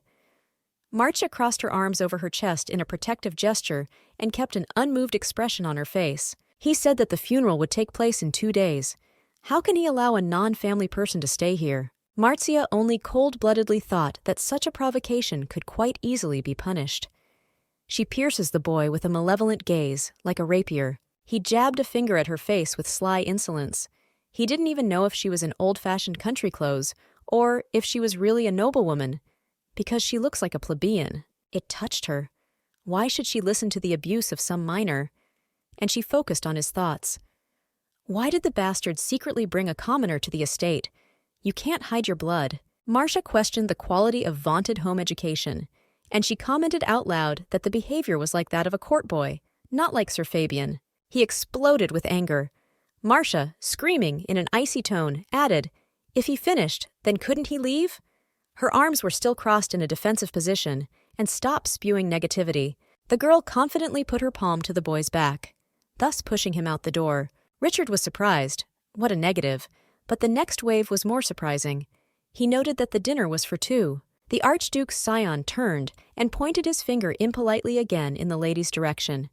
Marcia scornfully complained that she was still growing, so she was eating a lot. How old is she to still grow? And the table is clearly set for 2 people. Fabian will come to this room, won't he? Marcia repeated emphatically that they had nothing to do with Fabian. Her face showed obvious irritation. The little one got into his favorite pose, resting his hand on his side. Then who will come here? He won't go anywhere until he gets a comprehensive answer. How to dry it? Can pretend to be crazy and start threatening? A ray of sunlight slid along the blade of a knife on the table. No, we need a more practical way. Maybe drop food on it? Why did he keep silent? She followed his stunned look. It can't be! Oops! The sister entered the room. The girl called her name. Larissa looked blankly at the teenager, carefully holding on to the doorleaf. Her pink dress was also quite plain. Marcia came to calm the girl, who was probably afraid to stay alone in the room for so long. She apologized, holding out her hands. Richard blushed and asked if her name was Larissa, and confusedly added that it was nice to meet him. Marcia interrupted him by saying that it was her sister. The lady put out her arms, protecting her sister like a hen, and cried out that she begged her pardon for being rude. But could he go away? Buchum's sister has caught a cold and cannot speak. If he doesn't want to get infected, he better get out. And she started pushing the bewitched boy out the door. The Archduke's grandson excitedly asked if she had caught a cold and blamed the dirty commoners for it. Marcia angrily added that that's why he was leaving. Larissa looked at the boy touchingly. The guy is stuck in the door. Wait a second, you have to worry about the sick. He will call the doctor. His demeanor was assertive, but diametrically opposed to the brashness of 2 minutes ago. Larissa sent the young man away with a cute, sad look of emerald eyes. Marcia continued to push him out, assuring them that they already come to them once a day. Finally, she managed to slam the door loudly and sharply. He muttered a meek, "Goodbye." His icy eyes warmed noticeably. Cheeks were burning. The girls finally sat down to eat. Marcia was pleased with herself and persuaded her sister to eat to her heart's content. Good thing Richard left before the food got cold. Their meal was interrupted by the question of whether the lady was there. It was a girl calling from behind the door. Marcia got up from the table and went to open it. "This is the maid." The lady asked excitedly what happened. The girl produced the letter she still held, saying that Sir Richard had sent them an invitation. It is very strange. They just met, sealed in wax, decorated with arabesques and monograms, said it was an invitation to Miss Larissa and her sister to dinner tomorrow. The groom chose a red silk tie that reached his eyes. He was also impressed by this invitation and said that the girls had the right to refuse. He continued that it is not necessary to have dinner with his family members. From the expression on the girl's face, one could understand that she had asked Arno for advice. She didn't want to go either. It is written there, "You must come. If not, will they be left alone?" It won't be too bad if he finds where Larissa is hiding, right? But if at the same time he arranges a debacle with breaking the door and banging, then problems cannot be avoided. Fabian offered to move them to other rooms. Marcia replied that everything is fine, there is no need to fuss. If she sits quietly, nothing will happen. Will Fabian be around? Yes, it will be, but Larissa needs peace. Marcia added that in that case she would appear at the invited dinner for a short time and expressed her hope that everything would be fine with her next to Fabian.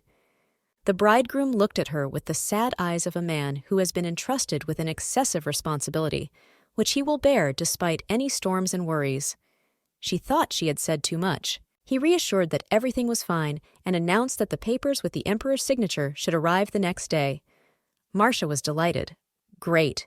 But we still have to live through tomorrow. Fabian reassured the girl that she can do everything as she sees fit. If necessary, he will manage everything. She looked at him with sympathy. Is he not resting at all? A lot of work? He denied, although he really looked exhausted, and apologized for dragging her into this story. Marcia said that it was okay. The main thing is for Larissa to be safe. The secret bride of a potential archduke shone with hope. When she marries Fabian, these people will become her family. I think she should find out what kind of dough they are made of. Something is wrong? Nothing. In short, in 2 days, Portus will be back with the papers. Until then, he asks her to be patient, and he turned to her with a broad back, looking away. The lady was worried that she did not have an appropriate outfit for dinner. She did not take an evening dress with her. The fabulous Marcia would be dressed stunningly and without fail with long snow-white gloves. But her task is not to stand out. Even if she is in pulled-up clothes, she will completely rule for a commoner and will not bother her with conversations.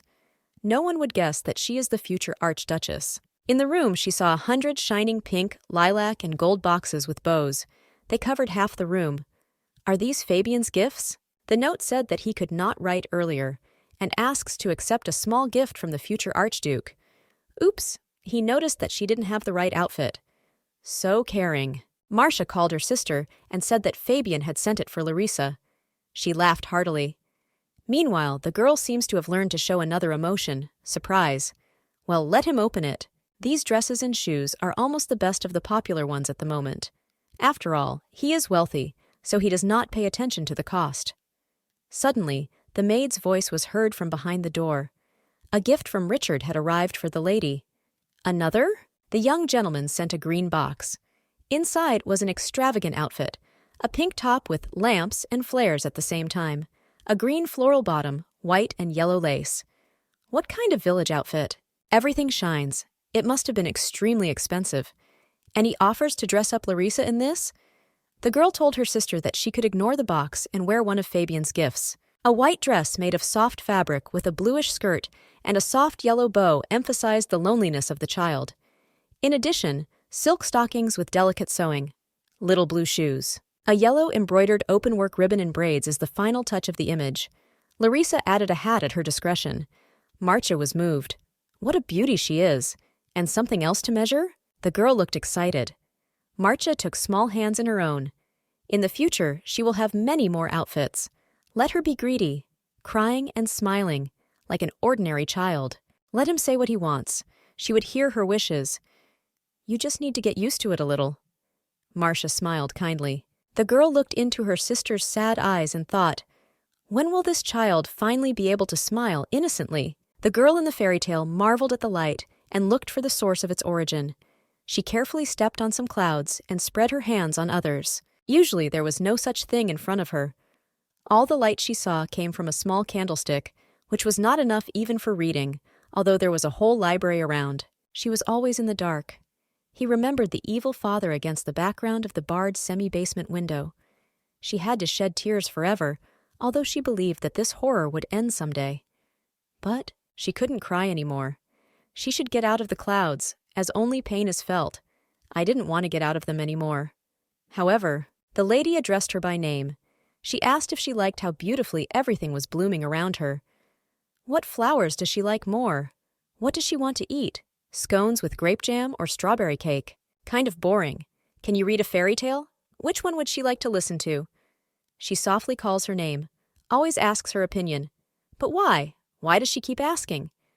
She led out of a hopeless place. She gave sweets that she tasted for the first time, saved from bad people, and promised to always protect. I want to answer her with warm words. But behind the clouds, she cannot speak. Why does she keep calling? It is not clear why she is so nice to her. One day, everything will be clear. Lauren's family is gathered around the dining table in the living room. The food was not yet served, but everything was already served. Marcia noted that the table is tighter than she thought.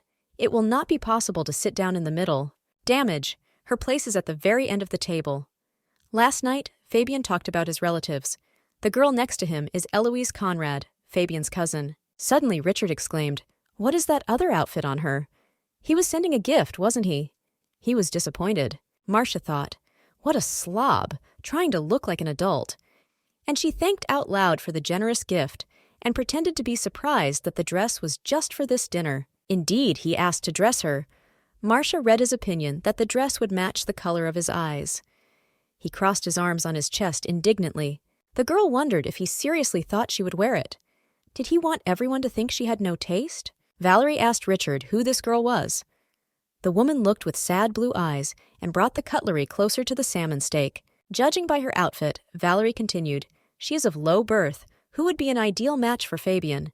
Does she sometimes not know her?" Richard nervously announced that it was his guest, and he was confused how to present her. Eloise tried to help him. Is she a distant relative of her brother's assistant? He said that's right. The girl told the same legend about herself that she told Richard the day before, that she was going to visit her relatives and was allowed to stay in the place for a couple of days. Eloise scornfully remarked that no matter how she got here, how could she appear so shamelessly at the Archduke's family dinner? Isn't she one of those who clings to more successful relatives? Since she already spoke for it herself, Fabian said to Eloise as he entered, Lauren's family is not without such people. The girl was hooked by such a transparent hint. Fabian apologized for being late. "Protects as promised. It's calmer now." Valerie's daughter got angry, who thought to herself, "How dare this foreclosure be exposed? Let him pick up his tail and not shine." Eloise uttered, as if she had farted into a puddle, "Oh, ha! How are they? Born of noble blood, different from these people." And someone thought to himself, "Me too, noble blood. Although half of it is in it?"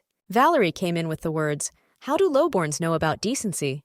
Who doesn't know who he got so lucky, once he invited a commoner to dinner?" Dominic interjected, "What about her daughter?" And in his mind, that he only knows how to lash out with words. Marcia concluded that there was absolutely no order between them. A real quarrel took place, not over food. Now it is clear why there is such a rush to get married. Richard stared at Marcia with his eyes, thinking that already this time the girl delicately inquired, "Does he want to tell her something?" Dominic's son was furious that Lady Bleak had come alone without her sister. "Does he have problems with his memory?" The girl burst out about herself. She clearly said the day before that Larissa was unwell, but she said out loud with a smile, "She is not fully recovered yet, so she is resting." He frowned and asked if the doctor visited her daily. "I saw that the day before she was already getting up. Why did you go to bed today?" "The cold does not go away in a day," the girl said dispassionately. She is also surprised, and yawned, pretending to be bored. Finally resigned. "It's disgusting. It's the plebeians who don't even follow the banal rules of etiquette forever." Eloise Marcia read the opinion, thinking that it was good not to bring Larissa to these jackals. What are they forever gnawing at? Dominic snapped so that Valerie would not spoil her only daughter in the hands of an unkind person, to which she declared that the brother himself was panicked that the title would not go to him, but to Fabian. But everything is clear and transparent. Marcia decided not to pretend anymore, to make her feel comfortable, and said that she was asking for her forgiveness, but she was not feeling well. She was going to leave. And suddenly, she heard the self-suggestion of a girl in a dress and an apron, a maid. "Don't make a mistake," the girl with the tray said to herself. "Be as natural as possible. This dessert should go to Fabian. And if it is revealed, you have to ask Madame for an additional fee." Marcia began to analyze. Emma Lauren sits silently and does not react to anything. Marquise Conrad is emphatically relaxed, but can't quite hide her intentions. She's too focused on that dessert. Lady Bleak pretended not to be upset with the cook, and collided so that she knocked the tray out of her hands. The maid rushed to apologize for ruining the dress. "It's okay, she has something to change into." Mrs. Conrad could not hide her emotions. She mocked Lady Bleak, who had fallen, as if she did not know how to wear dresses, or was only learning to walk like a baby. Fabian ran up to the bride to ask if everything was okay, offered his hand. She took advantage of the close distance, and covering herself with a laugh, warned anyone to eat anything today. Someone touched the desserts. He hid his surprise. He was glad that she didn't get stuck anywhere, and he dared to take her to his room, ordered to serve new desserts. Valerie expressed confidence that it was probably the only dress. Marcia, saying that it seems that she will not last long, sat down at the table opposite Larissa. The food is still warm. Were those desserts poisoned? She remembered the boy in the market who committed the assassination attempt. And there was poison on the knife? By sabotaging Valeria's attempts, Fabian is unlikely to be saved, because Dominic expects to become an archduke. If Larissa becomes the archduchess, then the threat will hang over her too. It's good that not now. It turned out that the hateful ability of the eldest daughter of the fairy came in handy. Until the divorce, she will be able to protect Fabian. And the groom, returning to his office, wondered how the girl learned about the attempts for the second time. How did you notice something strange without tasting desserts? As if she knew in advance. Hiding something. The next day, in the Lawrence estate, the church announced the farewell to the Archduke. The day was gloomy, as if nature itself was grieving. Marcia looked at the people in mourning. She did not know anyone except the Lawrence. Someone wondered how she even dared to show up at their grandfather's funeral. This is Eloise. Assumes that the girl expects to take possession of Fabian and considers how to achieve this. She laughs at the thought that Bleak has no idea who she contacted. Marcia understands that she is the apple of everyone's eye, but it involves the enjoyment of everyone finding out that it was Fabian who proposed to her. Her black-gloved hands clenched into fists. Richard came up and asked, surprised, if Lady Bleak had decided to attend the morning ceremony as well. Marcia replied that she was simply forced. The boy asked where this luxurious morning dress came from. The girl honestly admitted that this outfit was prepared for her by Fabian, and mockingly added, if the guy is looking for Larissa, then she is not fully recovered, so she could not come. The boy exploded with anger. He didn't ask this, and it doesn't bother him at all. And he blushed to the tips of his ears. It is not for nothing that they say that crying indicates fear or other vulnerability. In her mind, she was amused that Richard was being deceitful. Let him forgive already. It is assigned to someone else, and too beautiful for him. None of those present are talking to Fabian, the girl noted. Obviously, they do not consider him a candidate for the role of Archduke. What is he thinking about? It is good that the content of the will is not yet known to everyone. Approached her fiancé and patted him on the shoulder in a friendly manner. The girl noticed that the guys were having a casual, friendly conversation. Maybe you should talk to this little guy after the funeral. There is hope to learn more about the future husband. The funeral in a solemn atmosphere lasted about 2 hours. There were a lot of white lilies and chrysanthemums. When all the relatives said goodbye, Marcia also came. Laying the chrysanthemums, the girl mentally addressed the deceased that she is the future wife of his grandson, and she is very sorry that she took advantage of the Archduke's last will, and thanks him for accepting it. Marcia swore with her sister to protect Fabian. Therefore, he can sleep peacefully, and she folded her hands in prayer in elegant lace gloves. Soon, while drinking tea in the living room, the girl remembered that she wanted to talk to a red-haired friend of her fiancé. Her head was splitting from the dark thoughts of those around her. That's why she went out to the balcony to breathe. Fabian noticed her absence and went out to warn her that Marcia would not catch a cold in the pouring rain. She explained that everything was fine, she just wanted to freshen up. Is it the weather or the funeral? His eyes were even redder than usual, like a magical resistance. The boy said that everything was really not so bad, catching fresh drops from the heavy gray sky with his palm. The newlyweds exchanged news about Portus. The telegram that had arrived the day before said that he would soon arrive. The girl asked how he plans to announce the engagement. Suddenly he hugged her sharply. A shot rang out. She felt with her hand that blood ran down his back from his right shoulder. I took her place from the bullet. The next moment he reached for his revolver. She asked the fool if he was okay. Then she asked him not to move, trying to understand where exactly he was wounded. The girl was trembling. He pressed her against him, took aim, and fired. Thoughts nearby were confused. Mess. How did he know he was here? Damn, hit the leg! The blood doesn't stop! You have to run! Come on! The girl tried to figure out whose thoughts these were. People in the living room were trying to figure out where the shot came from. Women were crying. Fabian rushed to catch up. Marcia tried to convince him to treat the wound first, but he said it was just empty. How empty? He lost so much blood. Marcia was very worried. The prince stepped over the railing and jumped down. Someone told the girl behind her back not to worry about him. It was the redhead who spoke. He added with a smile that even if Fabian had jumped from the very roof of this place, he would still have remained unharmed, and will return without a single scratch. Marcia turned in the direction where Fabian had run, and yet he has a serious wound. The interlocutor advised her not to worry too much and better introduce herself.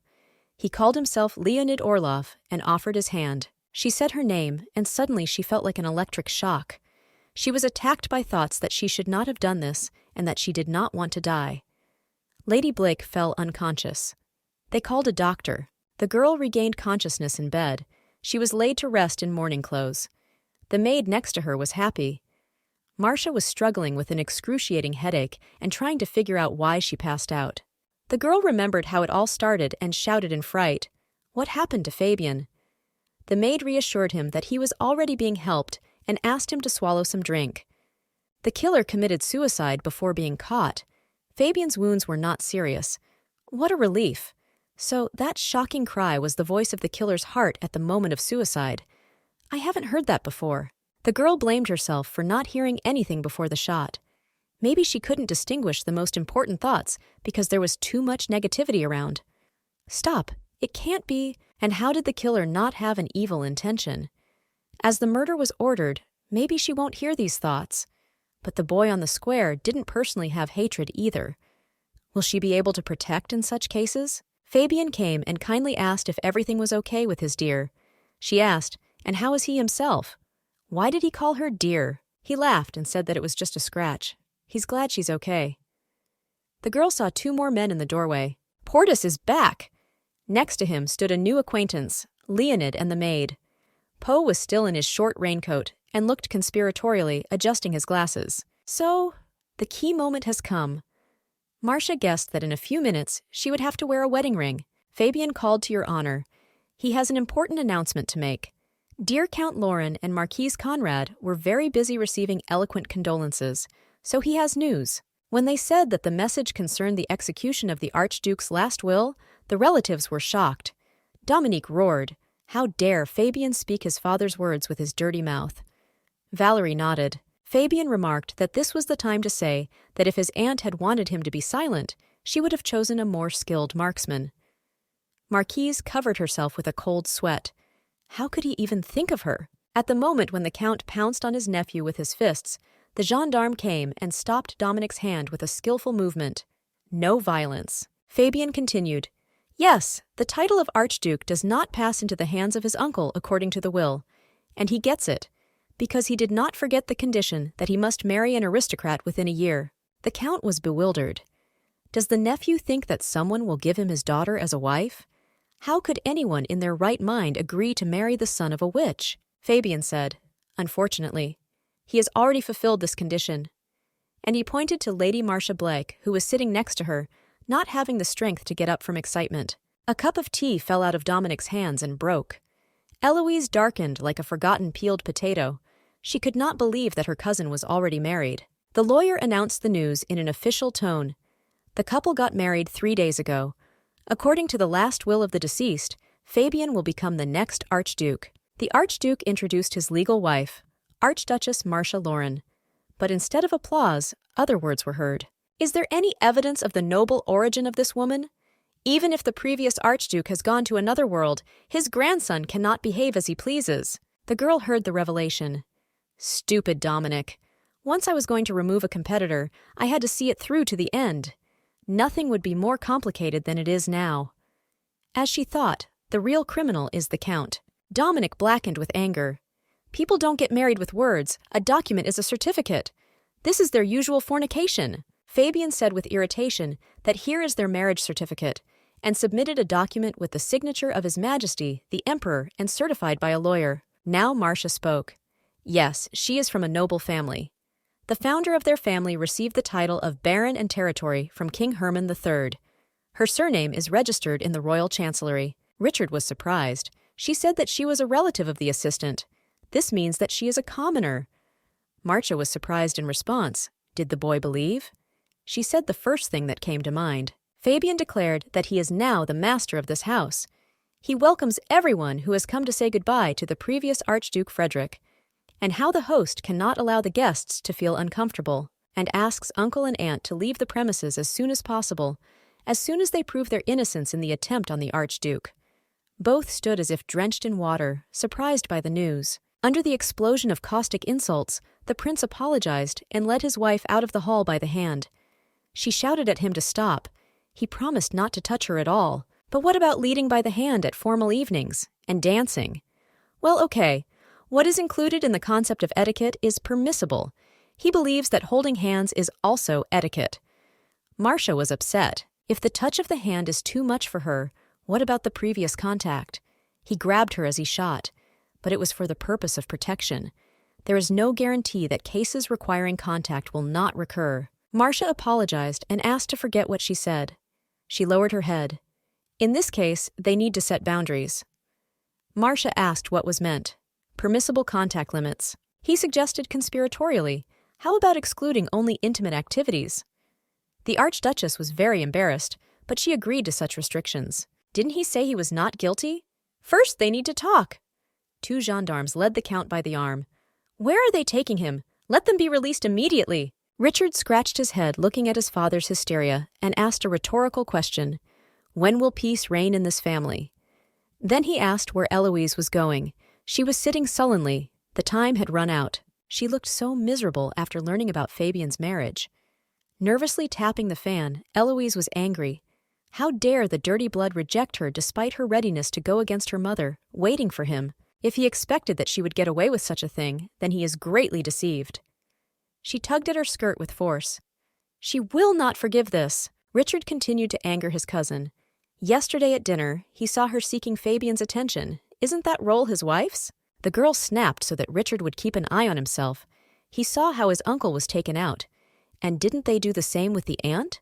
The same. But now is not the time for mutual resentment. If they have a son, then Richard will not become an archduke. And this probability is very high. How tense Eloise is. Since his father was the second son, Richard never dreamed of the title of archduke.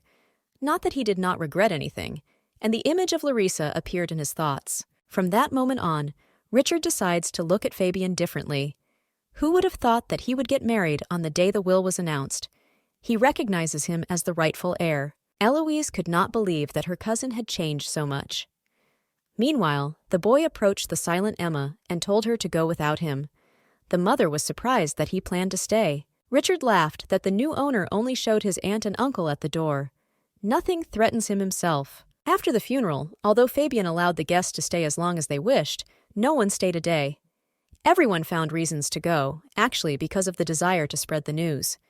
Richard remained. Marquis Leonid Orlov also remained. He offered Fabian help, which he did not refuse. Marcia was not against Richard until he tried to go to her sister. If difficulties arise, she is under Fabian's protection, and he will personally ask him to leave. There was a knock at the door.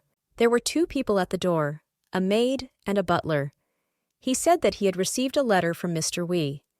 She thanked Alfred and allowed him to address her less formally. Marcia overheard the maid's thoughts that the Archduke had only recently died, and there was already a mess. There was a woman in a country outfit living there. The lady assumed that the nobles were watching, hoping to turn the events in their favor, because she is only the hostess here for the second day, and she asked the butler if her husband was very busy. Not really. The girl decided to decline the invitation, but to keep the letters just in case. She would suddenly reject something important. And she went to Fabian's office. Isn't he busy? I didn't even look at who came. I noticed 2 swirls in his hair. They say that such people marry twice. The Archduchess wished her husband good morning and put a box with letters. I asked if there was a moment. He said that he could be distracted for a while and opened the box. What kind of letters? These are their invitations. She asks to check whether there is an invitation from an important person. She admitted that she still has many shortcomings and asks that he receive letters that are unacceptable for the Archduchess. Because she has only had fun at balls so far, if she behaves the same way, it will be grief in the family. In addition, she is in this position only prematurely, does not want to behave like a full member of the family. In 3 years, she will leave, and Larissa will become a real Archduchess. And there is another request for my sister. Larissa needs a good doctor. The current therapist is great, but she needs a psychotherapist who can heal her emotional wounds. Fabian said that he had not heard that anyone engaged in such a practice. Marcia noted that she had guessed that this world had not reached such a level of development to treat the psyche. If it was about emotional scars, you could try to summon witches. Fabian Marzia heard a bad opinion. He stopped himself in such considerations. Marcia thought that since his mother was doing something like that, he should probably know a little about it too. It will be necessary to ask somehow. And she added aloud, a doctor who knows how to keep a secret is enough. Fabian believes that Dr. Bellman, in his personal opinion, is trustworthy. Does this mean his loved one has something to hide? But this is not an interrogation. Could she have experienced any violence? So, Fabian already knows something. Of course, but she wants to keep it a secret. Did he learn about it from the doctor? However, it is good that Larissa's ability to cry diamonds is not known. No, the doctor did not tell Fabian. He understood himself. When I saw a lying father and how they run away from him, the sister was trembling with terror and could not speak. And when they were safe, they asked for medicine. If Marcia does not want to tell, she has the right to remain silent. But if he can't do it on his own, he's ready like a man to lend a shoulder. Now she is his wife, and he will behave like her husband. At these words, the girl felt that her heart was fluttering, and she asked again, is he not only ready to provide a doctor, but also to help in the future? And then he said that he could help in practice. He said it casually, and by the way, reading the letters in parallel. He explained, this means that he can take care of everyone who mocks Larissa, and won't be as indecisive as some at funerals. Marcia was afraid that he was going to kill them. On the other hand, nothing will threaten Larissa. She wants this. People who abuse children should not live. But then Marcia will have to pay for her sins. She did not do as her father did with her brother directly, but allowed the nanny to do it for her own benefit. Fabian stood up. Could it be that they insulted not only Larissa, but also herself? Oh, no, it does not. She can be honest with her husband. Marcia assured that everything is fine. It is enough to adhere to the marriage contract. Do not leave Larissa in the hands of other aristocrats. Forget his word under any circumstances. She is grateful. And how is his health? Because his face is pale. He is not so weak that he will fall from one shot. He wanted to convince her and began to unbutton his shirt. She blushed like a boiled crab and asked not to be naked in front of her. She is only worried about the loss of blood and wants to be grateful for the protection. All right, the wound was sewn up. Get well soon. If you think about it, even after the accident, he remained whole and unharmed. If she does not plan to fulfill the duties of the Archduchess, then she can act as she pleases. He asked to be attentive to the events that they should attend as a couple. Okay, she'll honor the contract. Marcia noticed that Larissa was still eating, although it was long past dinner time. The maid began to make excuses that she had tried to persuade Lady Larissa to begin the meal, but had no success. It seems that she did not eat because Marcia was not around. But why doesn't she look into his eyes and keep silent? The fact that she only eats with her sister shows trust. It would be good to live together all our lives. The older sister asked if Lara had finished her dinner and if she wanted to go for a walk. She took her hands in hers. We need to help her get used to this world. Does Larissa like the outdoors? Girls envelop the evening sun in the evening peach haze. The girl is holding a hat that is trying to catch the wind. Ladies admire the sunset. Marcia tenderly hugs her sister. Pleasant weather. The sun does not burn at all. Is not it? How I want her to learn all the good things in the world, and how artistically trimmed those trees are. And there is a statue of an angel. How amazing! It is necessary to give her the opportunity to feel the warmth of the soul. Well, let's admire the daffodils. Their flowering means the arrival of spring. She should become like other children. The flowers smell nice. Does she not want to smell? Lovely scent, isn't it? It was a good idea to go for a walk. When she was locked in the basement, life passed by, and she tasted sweet then for the first time. From now on, she will see a lot of interesting things. Doesn't he want to eat already? Just here, near the fountain. Marcia opened the picnic basket. The wind carried someone's words. The Archduchess was recognized. This is Richard. He said that he did not expect to see them again. He didn't want it to end so badly. Why is he still here if the funeral is over? She walks with her sister, and since they are already talking about the grandfather, she does not see a shadow of sorrow on his face. He is in mourning and wears mourning. Somehow she did not see his tears. He only came to say hello. Why such passions? He's going to the academy soon anyway. Well, he can rest at Lauren's place before he leaves. but she and her sister would leave Sir Richard immediately. He caught up and asked permission to lead them to the room. Strange behavior for this boy. Why? This is already her home. There is no need for an escort. Dvoretsky has already shown everything. She can handle it herself. Before they left, shouldn't she formally introduce him to her sister? They have become relatives, it must be admitted. A thought seeped between the sentences. It was disgusting that Fabian had become an archduke. Wow, can he do logic? I'm sorry, Larissa still... And the girl looked into his eyes. This is such a turn. Okay, the lady doesn't mind, but he has to be polite. He is confused and blushing. He is right as Dominic's son. Limits must be established because her status in the family is higher. Fabian wouldn't put up with that kind of attitude, would he? Richard is the Earl's only son, but her sister predeceased him. So Marcia refuses to introduce Larissa to someone who is incapable of behaving in a manner worthy of his status. Richard straightened his tie and apologized for his bad manners and promised to be more careful in the future. At the same time, his face was red. Then Marcia turned to her sister. She asks for permission to introduce her to a new friend. This charming lady is her younger sister, Larissa Blake, and the person in front of her is the Archduke's cousin, Richard Lauren. Why did you blush so much? Has he always been like this?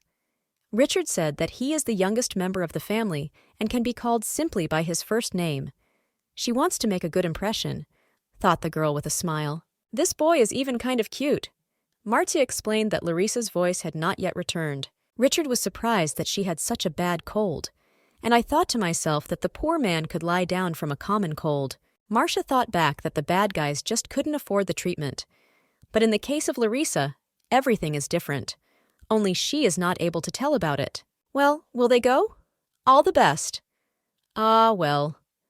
The boy passed the girls at least with a glance and froze with a raised palm and an indescribable sadness on his handsome face. The elder sister thought that it would be good for him to lose interest in the girl as soon as possible. The girl's wounds are much deeper than the doctor imagined. Probably Marcia already heard from His Eminence. She will not have any problems with cognitive functions. She needs nutritious food and walks. Recently, this is how the older sister takes care of the younger one. Perfectly. The doctor added, "It's not certain, but there could be seizures if she goes through something similar to a previous traumatic experience. She needs to be constantly reminded that the traumas are in the past. Now the main thing is what is happening here and now. During these 3 years, they will leave the past where it belongs and build the future.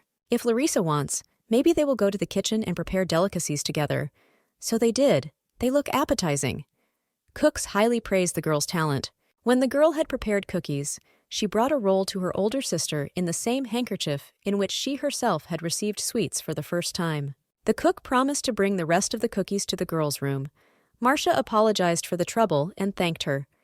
The cook assured that they themselves liked the process and how the atmosphere in the kitchen became livelier. At the cook's suggestion to cook something else, Larissa soon nodded in agreement, so she began to express her own opinion. The girl offered her sister to have dinner in the dining room. The girl wants to do everything possible to expand Larissa's worldview and form a feeling of home, getting used to the place. Marcia looked at her sister as if she were the future wife of Prince Fabian, a person to whom she is ready to entrust the girl. Everything follows the plot of the book. He has already become a prince, but if the happy ending of the story requires a wedding, Larissa must make such a decision on her own. Therefore, after Marcia's divorce from Fabian, the younger sister somehow has to take her place. And right now, the most important task is to heal her mental injuries. One day, I would like to have a regular get-together. Walking along the corridor, the girls heard a dialogue between Richard and Leonid, who were talking about school in the dining room. Rudy said that his candidacy was approved by the majority of elite students. Now he has become the president. Marcia introduced her sister to the descendant of the Orlov family. Larissa frowned in response. The older girl defiantly ignores Richard, which makes him terribly angry. When asked by the Archduchess what he was doing alone, Leonid replied that he had spent the day reading, and now he decided to have a small snack. Richard pointed out that it was etiquette to share a meal together, and the girl protested that the last time the dinner had gone wrong. And to change the subject, she thanked Leonid for his help on the balcony. Suddenly, Larissa loudly praised the soup. She herself was surprised at the sound of her voice, but she continued to eat. Richard was staring at the girl in fascination. His gaze was caught by the jealous older sister, and she thought with irritation how this prank annoyed her. Enough to complain! Larissa will marry a prince! The girl asked what it was about when she and her sister entered. Leonid said that about the time of his studies at the academy, the same one from which Fabian graduated and where Richard is going. When Marcia asked how old Fabian was when he graduated, he himself came up and answered, 19. The Archduke joked that when he asked where his friend was, he was told that Leonid was spending time with his wife. Leonid laughed and asked to express himself not so ambiguously. Isn't it his own fault that he hasn't appeared at the table since the wedding itself? Marcia was surprised that her husband hadn't had dinner yet. He suggested having dinner together in the dining room. She laughed and replied that she did not insist. The Archduchess thought about the fact that she did not want to distract her husband from his affairs. Although she should be responsible for cooking as a housewife, her conscience gnaws at her for refusing to do it. Leonid tried to diffuse the atmosphere by asking how they met, appropriate in the presence of both the culprits of the recent changes in the place. Both look at the interlocutor without much enthusiasm to answer. Where to start? Marcia was at a loss for words, and Fabian wisely said that she had saved his life just by passing through. The Archduchess was as happy as a child. No misunderstandings, thanks to his wonderful explanation. The girl looked at her knight with delight, but Fabian added that he immediately fell in love with her at that very moment. This caused a violent reaction. She turned red and froze with her mouth open, and Richard asked in surprise, "What?" Finally, Marcia got a hold of herself, although she was still blushing, and noted with satisfaction that the explanation that it was love at first sight was impeccable. She remembered their first dinner together, when she was sure he was only helping them to keep the noise down, because there was no other explanation. Marcia noticed that the girl was looking inquiringly, maybe because he doesn't understand the meaning of the word love. If Larissa says something again, the sister may not get away with it. Now the Archduchess was filled with anger faster than with wine. Was it necessary for him to lie? He saw that she was coming up with an explanation. Leonid was surprised. Is it true? The child was nowhere to be found, and after, well, and, Marcia said, yes. The red-haired man wondered, how could his friend betray him so much that he became indebted for his life to the lady he had just met? The prince told how the killer, disguised as a vagabond, targeted him, but thanks to the fact that his wife became a boy across the road, Fabian was able to catch him. Was it a woman's intuition? Marcia laughed that it was not quite so. It was just a coincidence, because it was not intuition, but her ability. She wanted to say something more, but her husband interrupted her. He thinks that it was not just a coincidence, but fate in its own person, because that fake homeless man put his hand in his pocket and pulled out a poisoned dagger. Stop!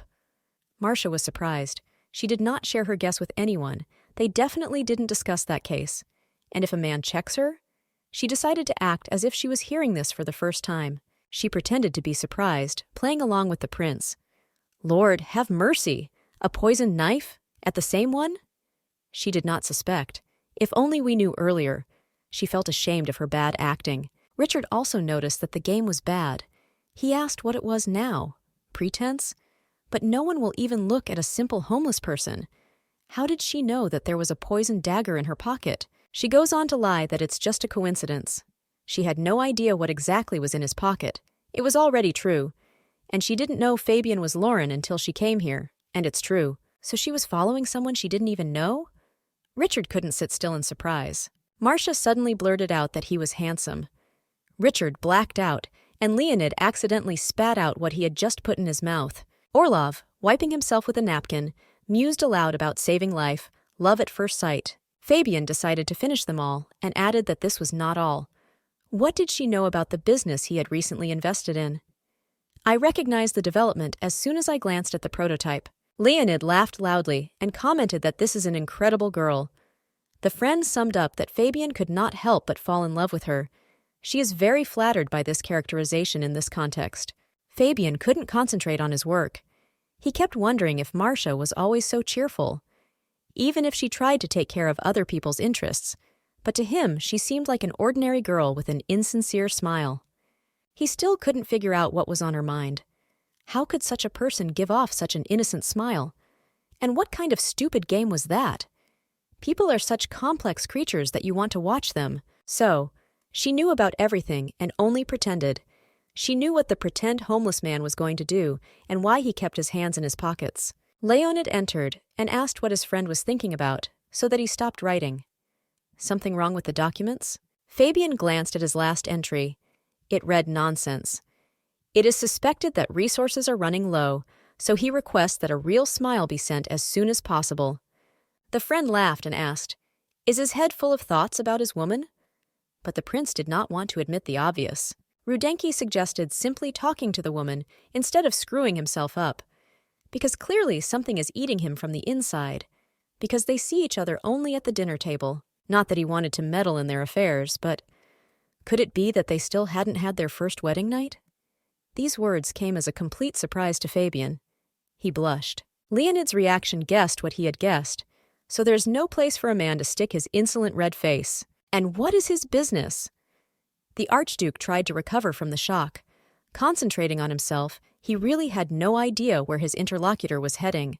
Rudy explained that in his position, the most important thing is to take care of the presence of a male offspring as soon as possible, especially since they, as newlyweds, will succeed on the first try. At first, the guy politely asked to perform a favor for him. Then the essence of it was expressed succinctly, but in an obscene word, in short, to make him shut up. Leonid laughed. Teasing a friend is very fun. Be that as it may, did she really save his life? So it's true. But who thought of hiring a child to kill? The poison on that dagger would be enough to knock down an entire horse in an instant. That boy was definitely a murderer, concluded Leonid, and she seems to have known it from the beginning. Conclusion? Yes, she is not one of those who know how to lie, and this is not the only case. Marcia prevented him from eating the poisoned dessert. Rudenki looked interested and puzzled. That's strange. Does Fabian have any thoughts on this? The prince assumes that she is extremely observant, but there must be something else, because not everything matches. Marcia seems to have read the intentions of the killers. Sometimes she behaves extremely primitively. Take at least an unnatural reaction to your own story. She is a talentless actress, but confidence is beyond the limit. He tries to figure everything out on his own, never asks for help. By the way, she should be assigned a personal maid, but you need to think carefully about the candidate for this position. Seeing the prince's plan, Leonid decided that his friend was drowning in the storm of his feelings for his wife. How touching it is. This is necessary. Found a life partner. Changing Larissa's clothes for bed, Martia noticed from her yawns that her sister was completely sleepy and tired. I put it in and turned off the light, but the girl was trembling. Did she freeze? It's okay, sister is nearby. It seems that she is having nightmares. As soon as I lit the candle, the shaking stopped. Afraid of the dark? Naturally, after living in the basement. Only half a month has passed since she was rescued and started living in a place where there is light all the time. You still need time to fight your fears. Marcia saw that the girl was sleeping with the cookies she had baked during the day. She covered it with a familiar green handkerchief, like a blanket. The girl kissed her sister on the cheek with dreams of new discoveries and pleasant experiences and the hope that the girl will grow up happy and cheerful in the future. Larissa woke up from the kiss. She grabbed the kissed cheek and blushed. He looks at his sister. Marcia apologized for waking him up and explained that she kissed him so that he would have good dreams. I promised to be there. She should not be afraid. And she sang a lullaby. The girl dreamed that she was traveling through the clouds, but she was no longer alone. She was accompanied by a cookie that came to life and became a little man who can move arms and legs. The man frightens that the sister wants to eat the girl, once he touches her cheek with his lips. Larissa explains that this is a kiss for a good night's sleep. The man asks how it is. Mala gets on her knees, as Marcia does in front of her when she explains something, and says that you are kissed, and then you have good dreams. So, this is a wish for pleasant dreams. The girl feels the touch of her sister's hands in a dream. At the same time, he feels a tingling sensation, as if the whole body is on fire and he wants to squirm. The man says that she beats Larissa. The little girl denies it. No, she strokes him. When the little man asks who she is, Larissa goes to look for answers in her dreams. And when he wakes up in the morning and slips out of bed, he approaches the couch where Marcia is sleeping and touches her head. The Archduchess opens her eyes and sees that the girl is standing next to her. The reaction scared the child. Marcia is surprised to realize that she was watching her sleep.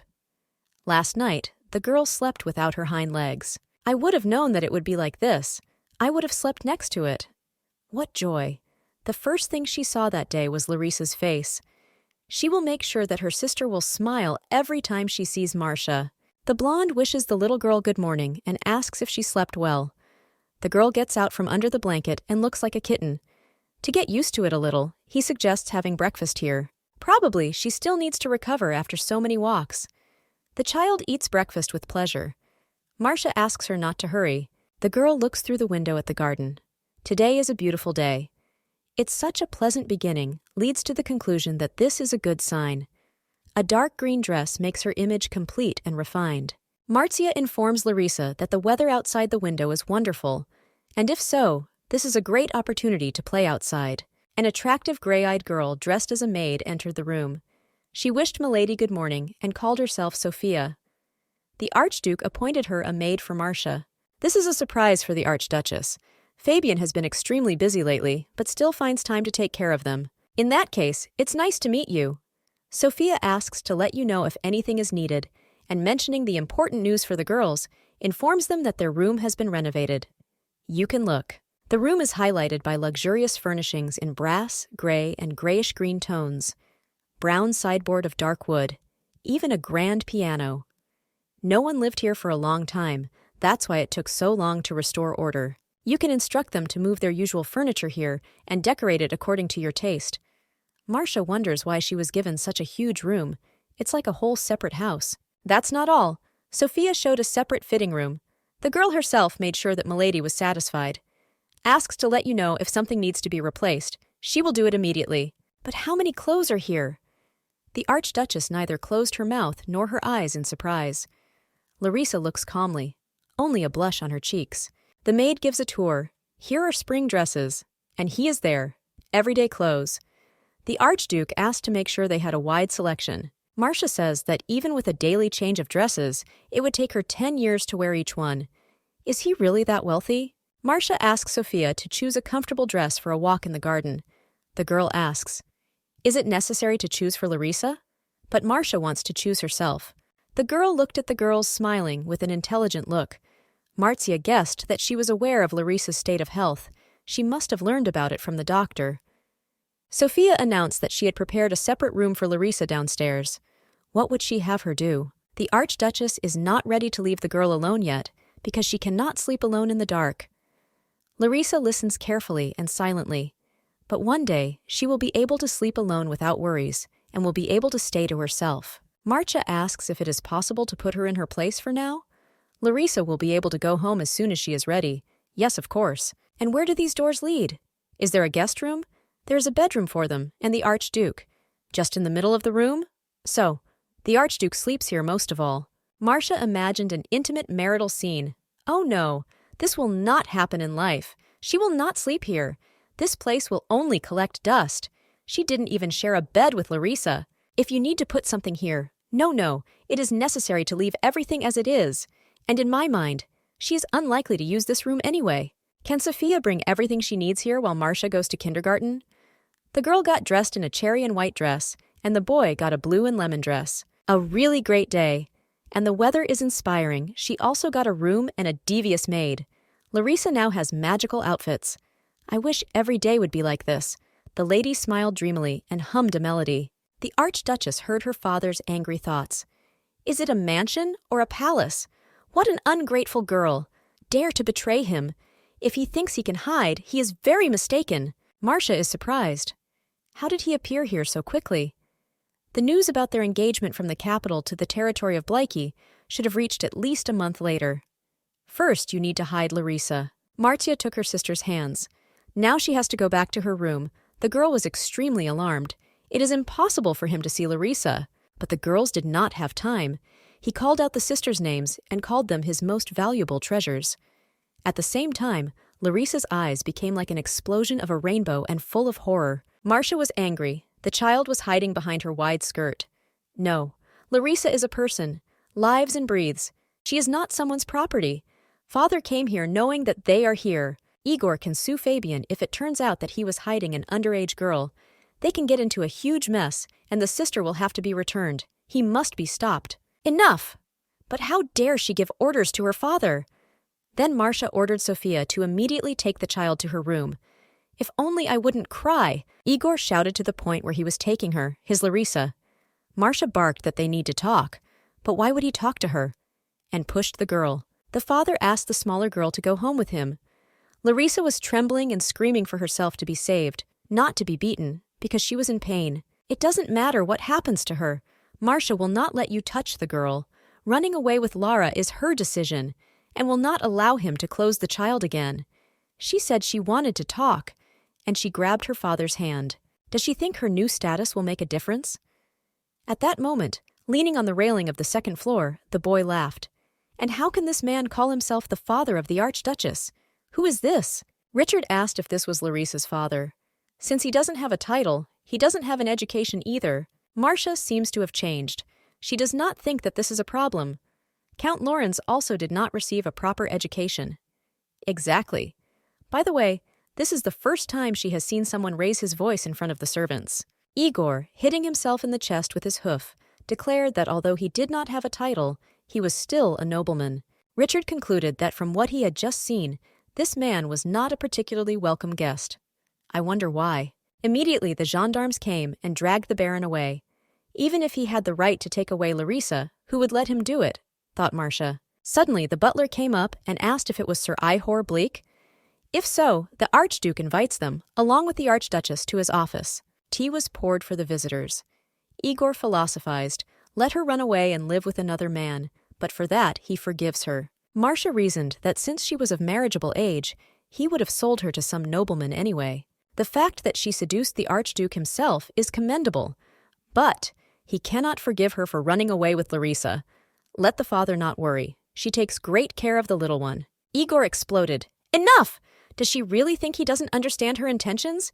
He was terribly lucky to find out that. Marzia interrupted with the words that Larisa is not his property. Ha! She always ignored her.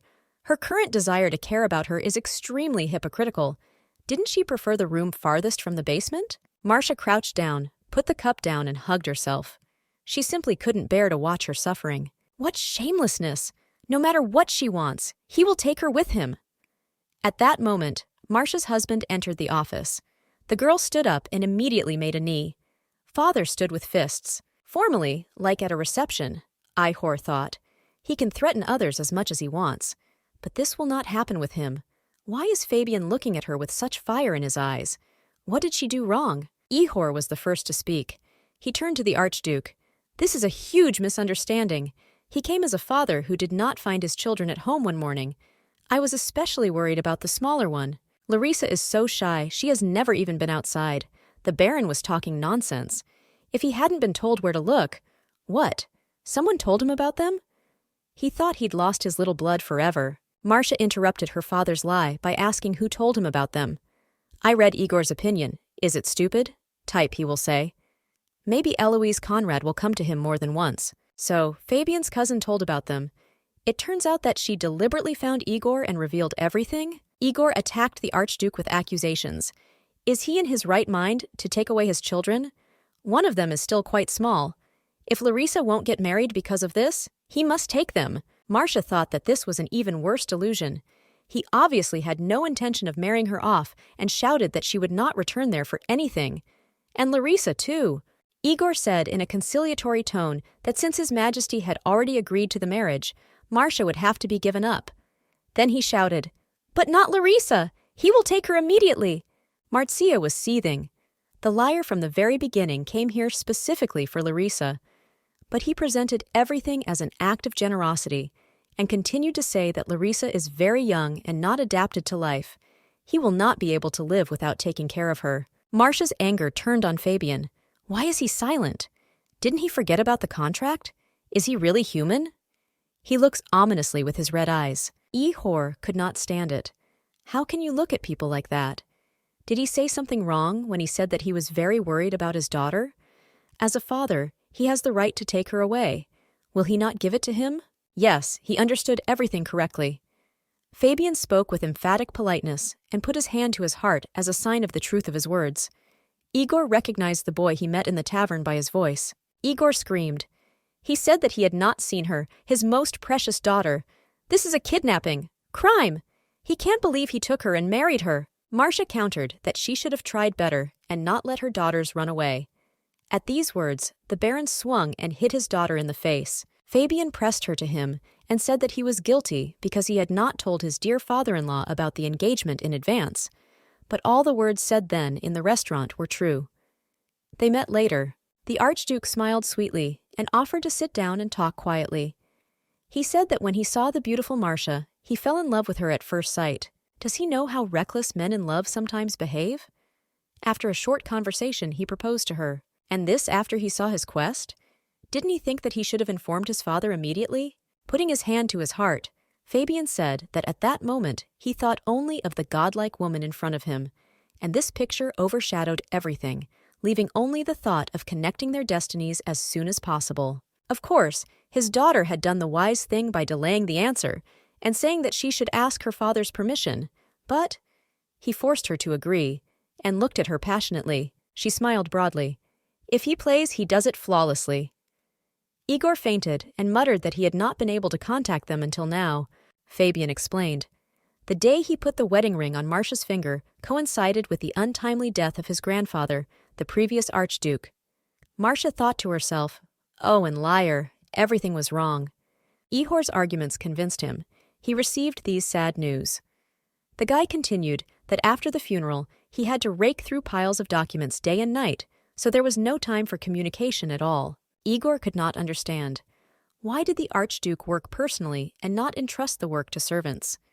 Because the affairs conducted by the Archduke are of great importance for the whole country, they must be carried out in good faith. Otherwise, His Majesty will personally come for his soul. How can such important matters be entrusted to subordinates? And continued to coolly sip tea. Marcia thought that it was hard to believe that he was so good at lying. How glad she is that she signed a contract. This person scares her. He was going to visit the Archduchess's father in person, but he didn't think it would take so long. He admits his guilt. Ah, that's how. Igor understands everything perfectly. From now on, it is considered that he gave his consent to the marriage.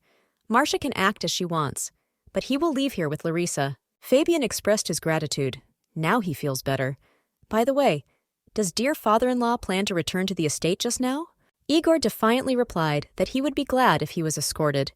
It is much easier and safer to travel by carriage than by train. Marcia listens anxiously. The Archduke will gladly provide a carriage. However, unfortunately, Miss Larissa is unable to make such a long trip. She needs to stay here until she is fully recovered. Upon Igor's exclamation, "What does this mean?" Fabian said that he had received news that today's meeting between the father and the children was quite strange. Why didn't Larissa jump into the arms of a caring dad? Fabian asked with a confident smile if Larissa even considered him her father. The girl should rest. There is nothing to worry about, because this is her sister's house. Marcia nodded to him. Thoughts that Marcia took all the diamonds and didn't even inform about the marriage crawled out of her father's head like black snakes. Everything is clear with her. Igor clenched his fists angrily. The girl denied herself and laughed out loud and said that there is a very good doctor here, so there is nothing to worry about. If he thinks that his daughter is not agreeing to something, then she is honest with him. Do not lie. She is trying to grab Larissa. Everyone who has seen them will definitely confirm that he loves her. Fabian turned to his dear father-in-law with the words that probably his soul became empty when two daughters left him at once. So he prepared a small, comforting gift. The box was delivered. In the box, there was a kilogram of gold ingot and a rolled-up document, a certificate of ownership of a gold mining mine in Keflan province. The mine's reserves will last for the next 1,000 years. Igor instantly turned into a happy Scrooge. His pupils narrowed greedily. Is he going to pass it on to him? Marcia thought that her husband had committed an act of extravagance. In addition, Fabian gave a bright smile. Do you like the gift? While Larissa is recovering, Igor can take some comfort in his loneliness. Igor ravenously reached for the box. Larissa still needs to be returned, but diamonds take a long time to mine, and gold can be obtained immediately. Well, if it's not for long, for 3 years. What? For 3 years? The greed of the miserable landlord turned out to be excessive and uncontrollable. Marcia coolly explained that Larissa said that she needed at least that much to feel better. And he will get a profitable gold mine, isn't that bad? Igor screamed that it doesn't work like that. They will talk about it. Fabian interrupted him that he could bear a lot, but one should not raise his voice at his wife. But she is his daughter. What happens when a father raises a child? The Archduke sharply condemned this psycho. Now she is, first of all, his wife, and he allows him to create anything just for her sake. Therefore, let him take the gift, while the Archduke is still kind, and go. He called Portus and asked him to lead the guest to the door. Gendarme helped. Igor continued with what he started, that he should be released immediately, and by what right they are stealing his daughter. Fabian turned sharply to say goodbye and assured Ihor. As soon as the agreed term is over, he promises to send his daughter to the Blake mansion. And he will not tolerate this kind of attitude towards himself anymore. Peace and order once again reigned in the Lauren family. It was a beautiful day, but everyone's mood was badly spoiled. Concerned, Prince Lauren looked at his wife carefully and said he would call a doctor. Marcia looked back at him in surprise. He explained that the girl's cheek was burning from her father's blow and very gently and delicately touched the earring, leaning very close to her face. She blushed with excitement to match the dress. I felt that he was thinking about how Ihor had dared at all. An assassin should have been sent to him, even now. Marcia assured him that everything was fine. There was no need. He had not hit hard. Thank you for keeping your word. Fabian frowned and said that there is no need to apologize. A contract is a contract. He is glad that he prepared for such a development in advance. The man apologized for not being able to protect her from the blow. From this moment on, he will accompany her everywhere. The girl profusely thanks, repeats that everything is fine, he has already sent him away, and expresses gratitude for the certificate. It will be paid for in 3 years. Fabian seriously asked if Marcia really wasn't bullied. I thought that maybe she just didn't realize that it was bullying. That maniac could not torture only one like that. Yes, she spoke honestly. Fabian's eyes burned with a righteous fire. He would do everything to ensure that nothing like this would ever happen again. And he thought that whoever dares to touch his woman will not escape responsibility. The shocked girl looked at him with wide-open eyes. That is, his women? They are bound only by a contract. At least that's what she always thought. The guy turned around sharply, hiding his emotions. And more. From this moment on, titles and officialdom are in the furnace. Let him call him simply Fabian, as in the first days of acquaintance. And slyly looked over his shoulder. She cannot understand whether they are close, or her heart just flutters for no reason. Or is she just screwing herself up? Leonid broke in with a glass of wine. His eyes were squinting, his gait was uncertain. Fabian scolded Portus. He warned that the boy should not drink. Poe asked how he was supposed to stop the Marquis. Yes, even though Fabian is an archduke, for him personally he will forever remain the same small. A little boy who couldn't even raise his head, but changed so much. This is worth living for. The young archduke joked that if anyone heard their chatter at that moment, they would suspect that he was talking to a 70-year-old grandfather. The Marquis, not letting go of his glass, asked what happened to the guest who made today's riot. Fabian paid him and threw him away. Oh, how, praised Leonid. This Blake family is kind of strange. What? Fabian loosened the knot of his green tie.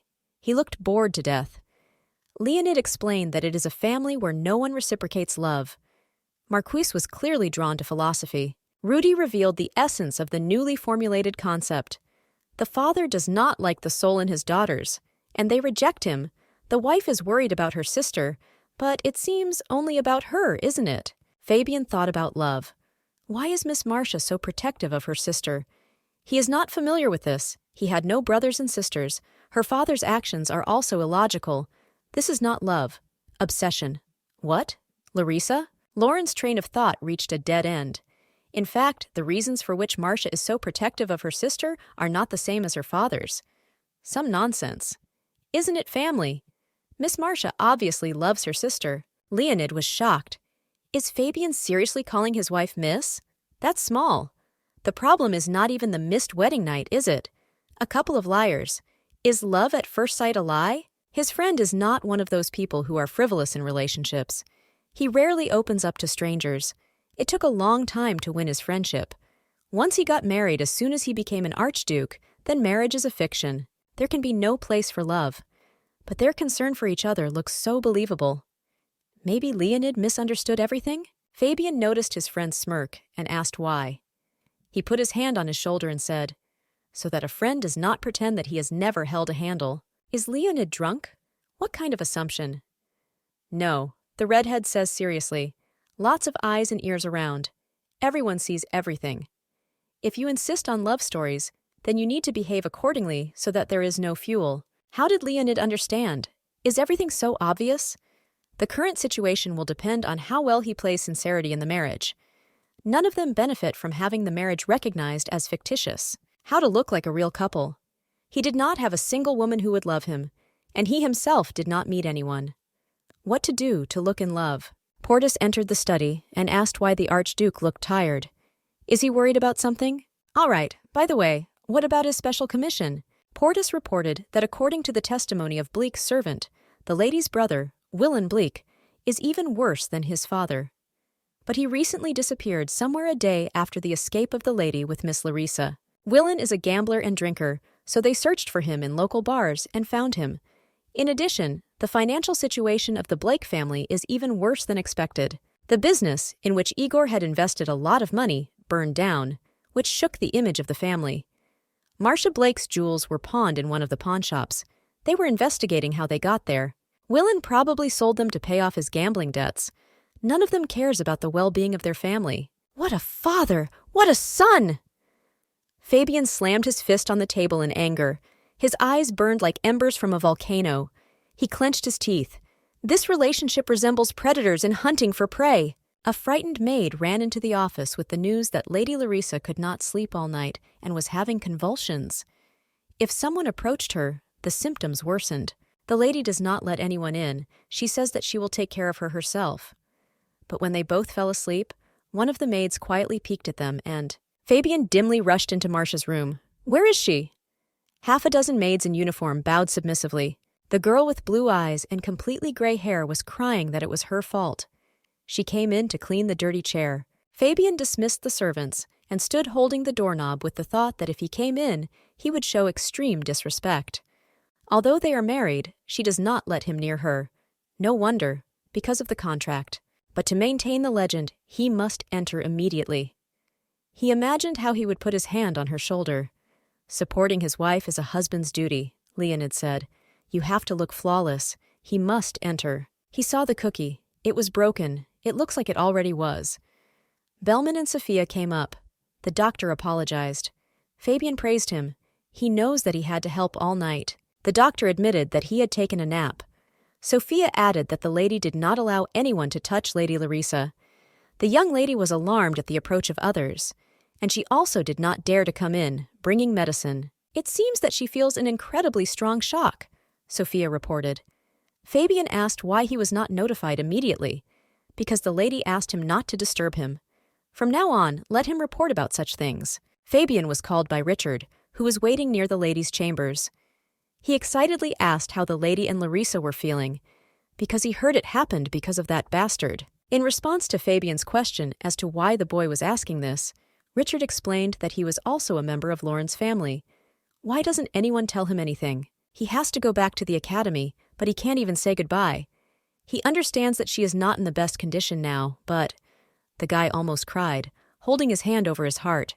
The Archduke tried to calm the little boy by saying that the doctor would take care of her, to which Richard exclaimed, "This doctor let his grandfather die." Fabian's pupils narrowed and flared brighter than the ruby that adorned his brow. And he said that Dr. Bellman was only carrying out his instructions to prevent assassination attempts. Was it murder? The young man went cold with terror and could not regain consciousness. Fabian promised to let you know when Larissa got better and asked her to wait at his place. The Archduke approached the groom in a wide block. It smelled strongly of hay. Fabian said that he wanted to go for a walk and asked to prepare the horse. The groom glanced at his master. He had never seen him ride a horse in such an outfit. A filly peeked out from behind her shoulder. The boy was running and thinking, how can he tell anyone about this? Why is she so concerned about others? So that the little one would not bite her tongue during a seizure, Marcia sacrificed her hands. She only endlessly reassured her sister. That Frederick, who left him the title, that Dominique and Valerie, who wanted to get rid of him, even Eloise, saying that she loved, despised. Hatred all around. Marcia is different. She worries only about her sister. Whether she will become a duchess, whether a good doctor will take care of her, whether she will be safe. Her thoughts are only about Larissa. Even their marriage is for her sake. Marcia's only desire is to protect her sister.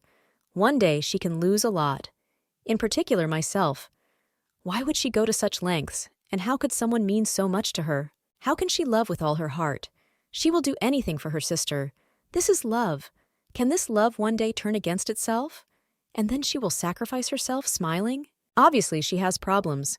As long as she cares for her sister so sacrificially, this suffering can be repeated. And then he will be able to separate Marcia from them, only when he helps her sister. Because she is his beloved, she will not be able to escape from him, with or without a contract. He chooses such a family, where at the family dinner table are those who are happy to see each other and laugh instead of humiliating and poisoning. The newspaper with the news that the Archduke Frederick Lauren died unexpectedly. His grandson Fabian became the new Archduke, and the identity of the Archduchess is kept a secret, fell into the hands of Marcia's brother. The blow of the fist on the table was such that whiskey spilled out of the glass. Intuition told Willem that, despite logic, it was his sister who became Fabian's wife. He remembers the morning when Marcia disappeared with Larissa. No traces could be found anywhere. The chance to see the Archduke was almost zero due to heavy security. He was in the residence. How then was she able to meet him, and even more so to get married? It is obvious that Marcia wants to take advantage of Larissa. Maybe the girl is sitting in the basement under even greater control. You have to make sure. But they won't let him go. There is an idea. You can meet someone less protected from this kind. For example, with Dominique Lorraine, who could not become an archduke. Marcia looks at her sister. Phew, she finally calmed down. It was awful. It is necessary to clean while she sleeps. What? Cookies? When Larissa had an attack, the maid came to change the underwear, and the little ginger man collapsed, falling out of bed. And the seizures intensified. I wonder if the maid put it here. Larissa panicked when Igor appeared. She felt very strong stress. The girl baked these cookies herself. This is the result of its development. Escape, delicious food, fun, life and safety. Sophia was happy. Larissa no longer trembles when she enters. Because of these worries, she did not know that Richard had already left. This was also reported by the maid. He told the lady to worry about herself. Marcia thought she would convey his wishes later, when she felt better. The girl woke up and saw a surprise. Her sister handed her a plush doll in the form of a gingerbread man. She is not very similar because she does not sew very well, but she hopes to bring joy and relief. And it won't break even if it falls. And they will bake together again, and each time it will turn out better. If something breaks or there are troubles, she promises to be there and always protect her. When Marcia already thought that she did not like the gift, the girl hugged the doll, and abundant tears rolled down her cheeks, bouncing off the bed with big diamonds. Oh no, where does it hurt? Can see. Clear. These are not tears of pain. Let him cry as he wants. And the girl hugged her sister to her. She won't let anyone in here. She sat next to me until she fell asleep. You have to prepare dinner by the time you wake up. By fate, she saw whole scatters of diamonds and began to clean them. Dominic received a guest. He asked if the eldest son of the Bleak family was in front of him. And why was I looking for an opportunity to meet? Willem said that he mentioned in the letter, as a big brother, he wants to bring his sisters home. And it's unfair, the man manipulated, what Dominic rightfully deserved, someone else got. Dominique shouted angrily, pointing a finger in front of him, that of course he felt injustice.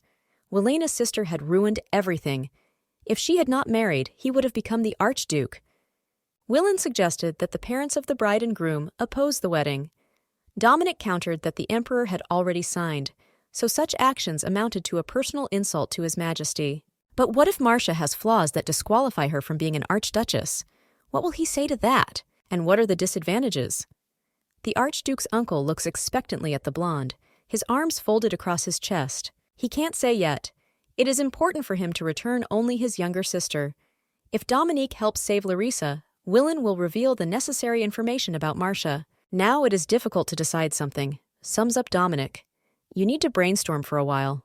He will contact him later. Okay. Willem will wait for the decision at the address where he stayed, and bowed down. A bearded man eavesdropped from behind the curtain.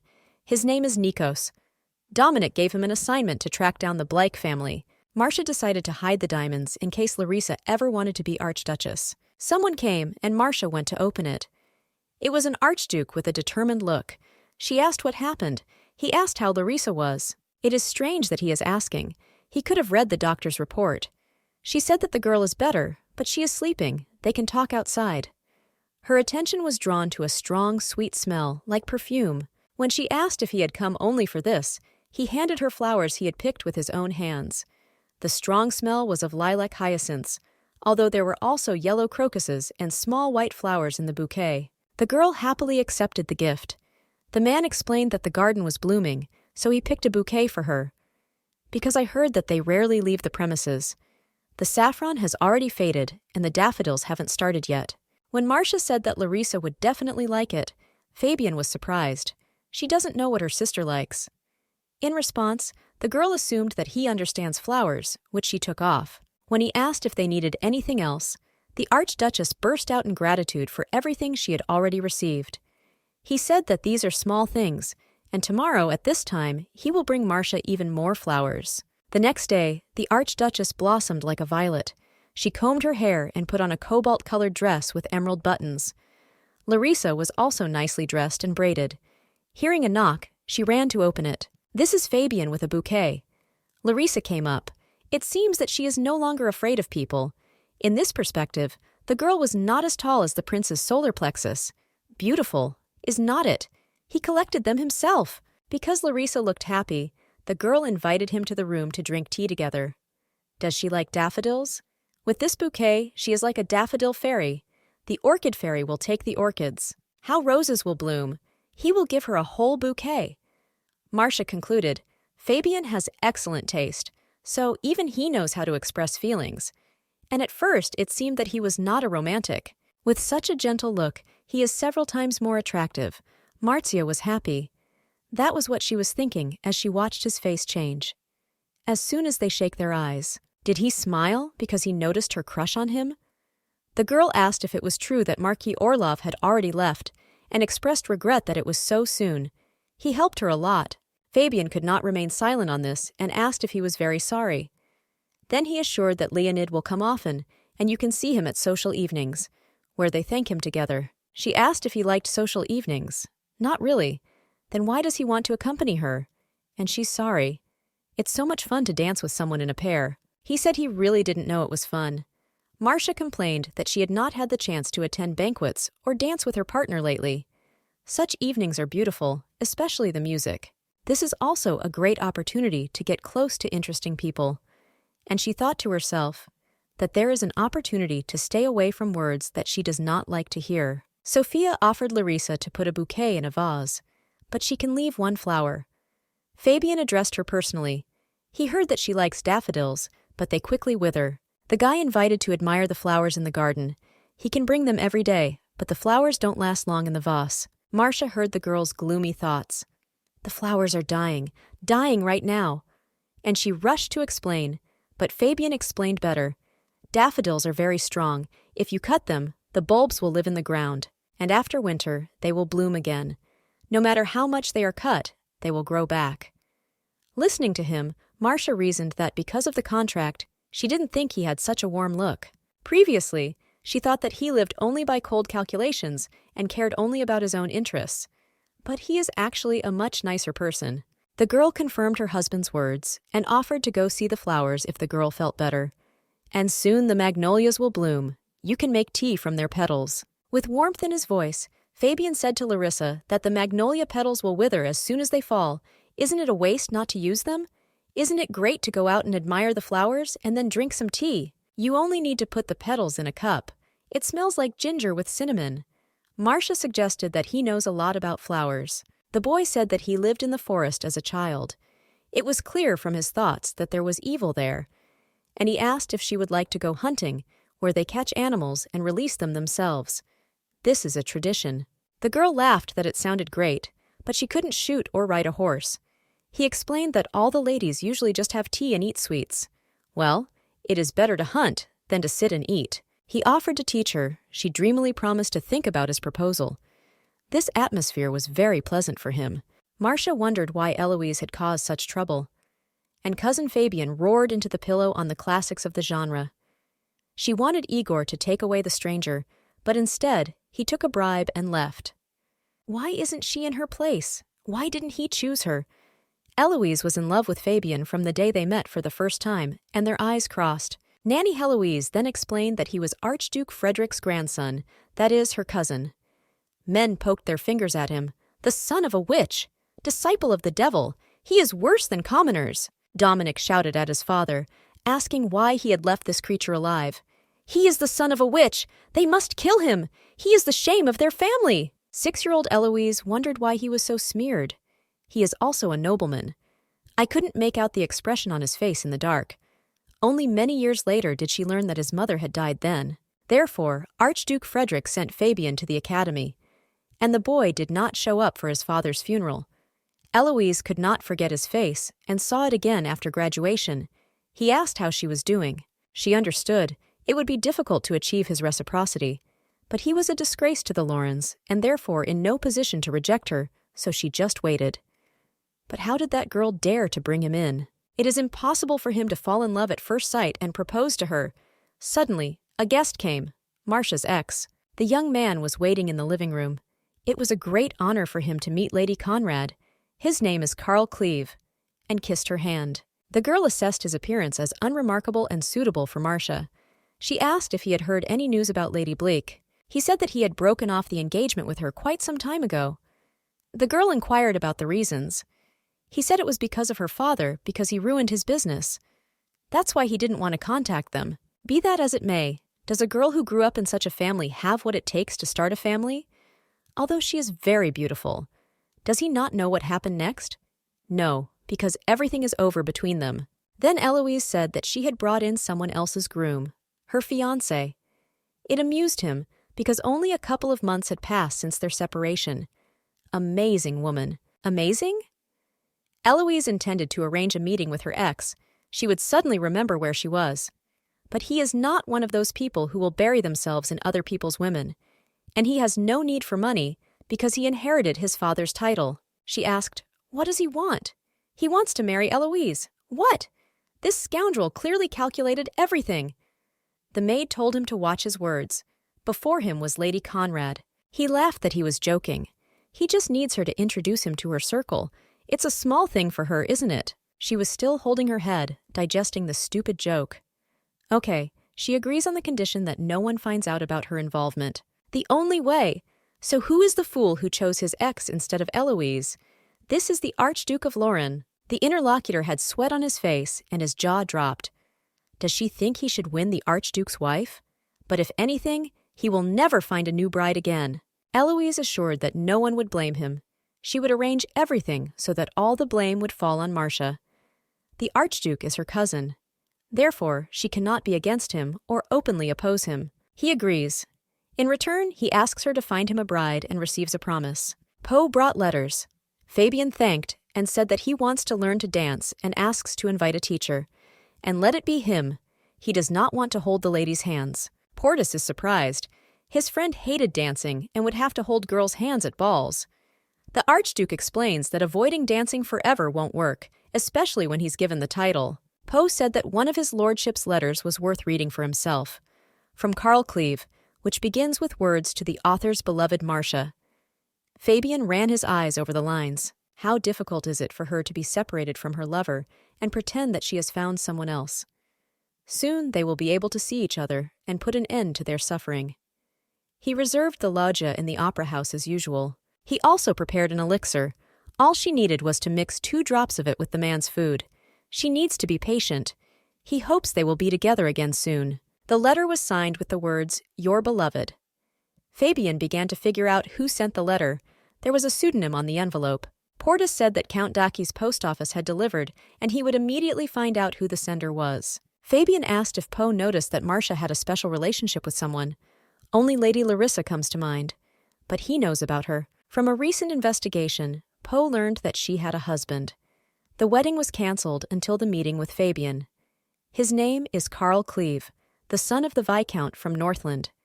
The reason for the breakup was the bankruptcy of the Bleik family. The addressee seems to want to insinuate that she is poisoning him.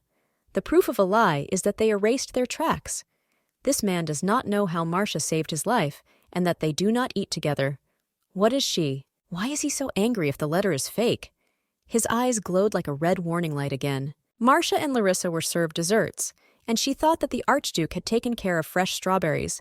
even though it was not the season. There was a note under the cup to make sure she wasn't being watched. Further in the note was an invitation to the Duheb Opera House. The loggia is booked in the name of Cleve.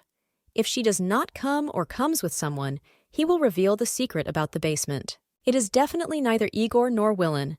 They have no reason to meet. And what secret will be revealed? That Larissa was kept in the basement, or that her tears turn into diamonds? If the first, she knows how to act. The secret about the diamonds will be revealed, and Larissa will be hunted by misers. Those who know about the basement and whose name starts with X can only beat Hari, Larissa's nanny. If so, then Willin sent the letter. Marcia decides to leave. She asks Larissa if she agrees to be alone. The girl nods affirmatively. Fabian goes straight to his wife with a letter. He apologizes for reading it and tells the contents. If she really loves Carl? But at this moment, it turns out that Marcia left on urgent matters. Fabian asks Sophia. Where she went, the maid does not know. She was only asked to prepare a carriage. It seems the lady looked alarmed. Marcia came to the opera. She thought about only one thing. No one should find out the secret about Larissa's tears. She was afraid to go.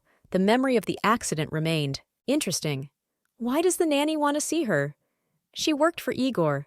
Only she could enter the basement without being accompanied by a family member. And why did you choose such a prominent place? At that moment, Carl came in. In a few more minutes, the Archduke rode up and said he was looking for an incredibly beautiful lady with golden hair and green eyes, about as tall as his shoulders. He was told she was here, but not alone. At the moment of the conversation with the worker of the opera, Fabiana called Eloise, who seemed to have risen from the ground. She said that if she had known that her little brother was interested in opera, she would have invited him. The girl grabbed his hand, pulling him into the opera, but the prince pushed her away. He told me to take him to the balcony where Marcia is sitting, then he himself. Eloise thought that on condition. If she does well, he won't treat her so coldly anymore. Half the job is done, once he ran. And she offered to go to the balcony reserved by her. Marcia was shocked and asked Carl where the nanny was. Is this his letter? He took it out allegedly to see if his name was there. Yes, this is his letter, but you can forget it, because he only wanted to lure her out, and tore it up. The girl tried to tear out the letter. Fabian watched this scene from the balcony opposite, and Eloise asked if he could see well. Carl begged for a smile and lied that he was grieving. The letter is clearly not his. Eloise looks at Marcia and Carl through binoculars and says that they are quite close. Fabian is silent. She notices that he is worried and dares to accuse Marcia of betrayal and that she does not deserve him. Fabian guesses that Eloise conspired to pretend that Carl is secretly seeing his woman and begins to laugh. The next moment, ignoring Carl's pretended persuasion to be friends, Marcia catches the thoughts of Marquis Conrad's daughter, who expects that Lovelaw will at least offer her lady some water. Fabian remembers that this is what he told Marcia to do. To luxuriate as much as her imagination will allow, he does not care how much she disgraces his family name. The guy says that Eloise is behind all this. What he sees doesn't look like an affair. She looks nervous.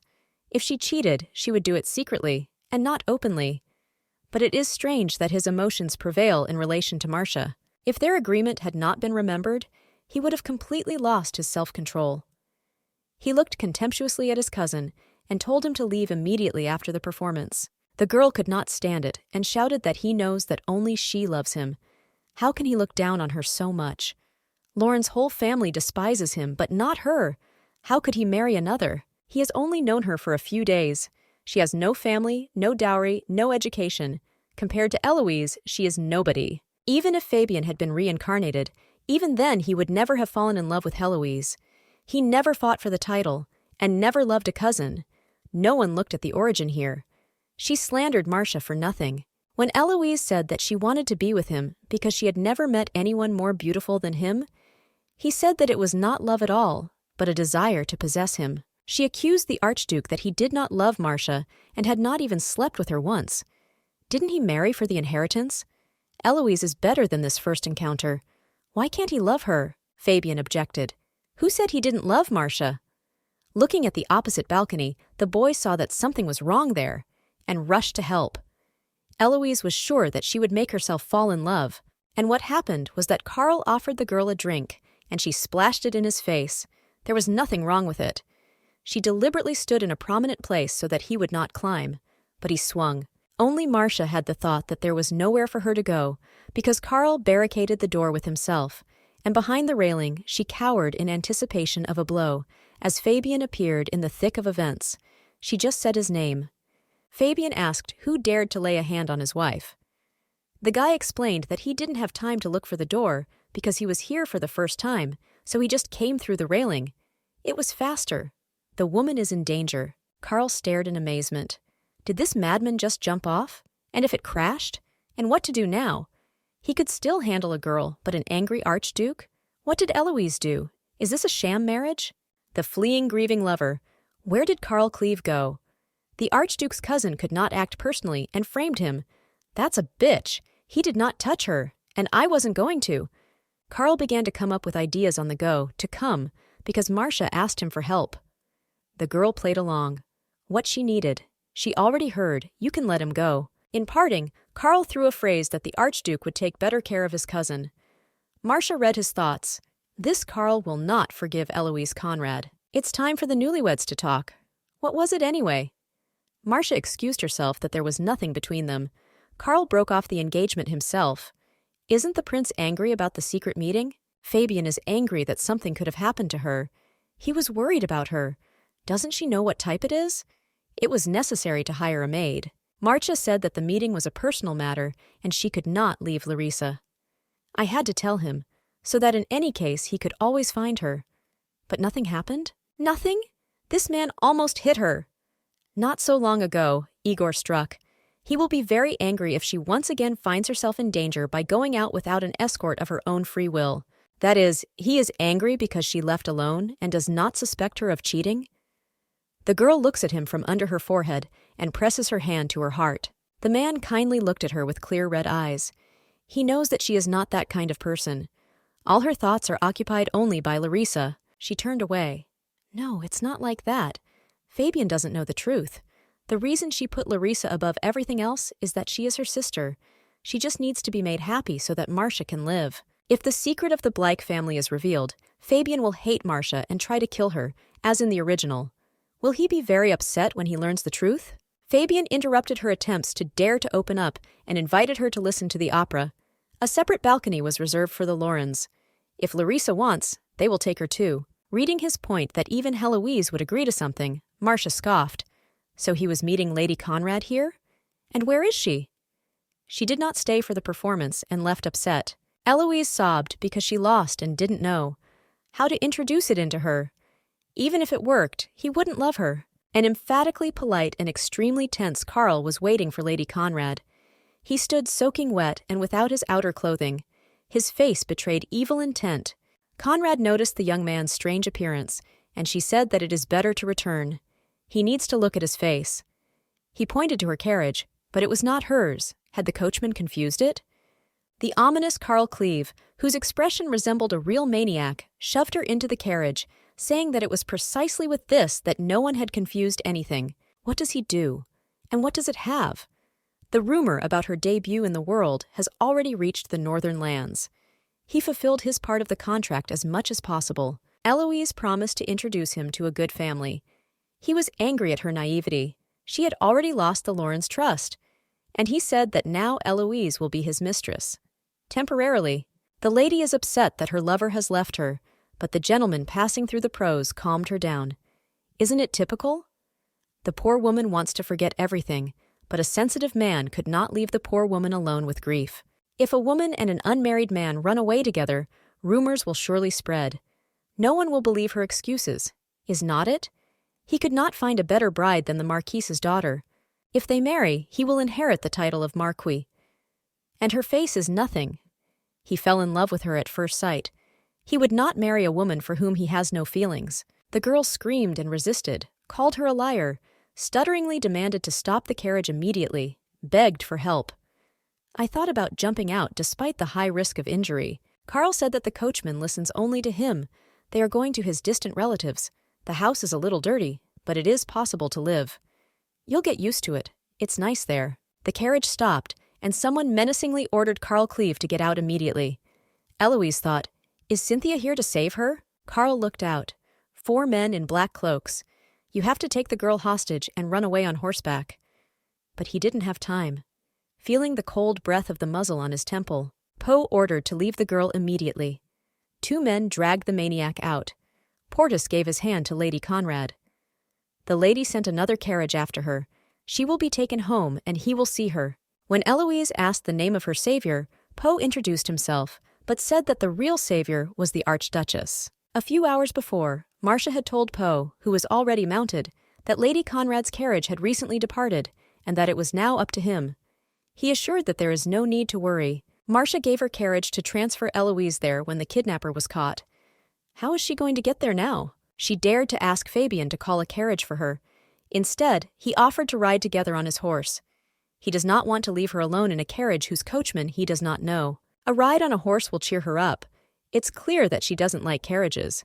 And for him to ride together is an honor. The man helped Marcia get into the saddle, sat in the back himself, and asked her to hold on tighter. He felt that his wife did not know how to ride a horse. On the way, she asked how he found her, and the guy told about the fake letter. He arrived and realized that something was wrong. I apologized for reading it and not passing it on. Marcia took the blame on herself, but everything turned out for good. It's a good thing that he checks all the mail. That's why he was able to come and help her. Fabian remarked that Eloise seemed to know that he was reading all the letters, because the letter seems to be for Marcia, but Lady Conrad knew its content. The Archduchess thought that since things are like this, it seems that there is a rat in the place that leaks information. Although there are loyal servants, as in Dominica from Valeria. Who is Eloise's informant? Fabian chastised himself for not checking enough of all the servants. Marzia reassured, "It's just that the owner has just changed and everything will be fine." But she didn't know that Cleve would be in the opera and that he was so ugly. The man asked Marcia not to worry that Eloise was in the hands of that scoundrel. Portus would catch up in time. In fact, instead of excitement, the Archduchess feels compassion. The person she loved for many years was taken into her life literally from under her nose, and she can understand her in a feminine way. How did she know what Karl was up to? She said that she asked him. And why is he interested? He could not reveal his intentions in such a stupid way. And the couple began to agree on dinner. Marcia noted that his voice was very soft. Since when did he start treating her like that? She feels like a truly beloved wife. For some reason, she is so embarrassed that she cannot even raise her eyes. He asked if it was Marcia's first time riding a horse, and she admitted she had a pony when she was a child. The father had difficulties with the business and sold it, and interest in horses faded. But if I had known, I would have taken driving lessons. Fabian ordered to take the reins and relax the core. Otherwise, everything will hurt. His horse will not let her fall. She thought that she was not afraid to fall. That's great. Marcia thought about how skillfully Fabian solves all problems, even though he is only 3 years old. In 3 years, Larissa will become an adult. Oh ho! Are they as much as 6 years apart? Then her thoughts turned to the book, which became the source of all these vicissitudes. When Larissa comes of age, her love will be fabulously beautiful, because the only prince capable of protecting her is Fabian. But if the prince, what will happen to him? She doesn't like it. His gaze and breath are so close that the silence becomes loud. He said her name. Maybe he is not comfortable when she sits like that? No, he just wants to ask her not to solve issues like today alone. They are a couple. Does he perceive her as a real wife? He seems to really like her. With him, she feels safe despite court intrigues, provocative letters, and persecution. And in the battle for Larissa, she is not alone. Fabian is with her. And she promised not to do self-governance anymore. He stared at the innocent smile. When she defends her sister with complete dedication, she looks so grown up. But now he sees her weak and soft side. Marcia will grow up soon. When he came of age and entered the upper echelons of society, he never danced, although he attended balls, because everyone avoided him because of his mother's blood, so he showed no interest in return. Fabian didn't think about love, except that it might come someday. But, as it turned out, adult life is as hectic and short-lived as steam. This young girl is so mature.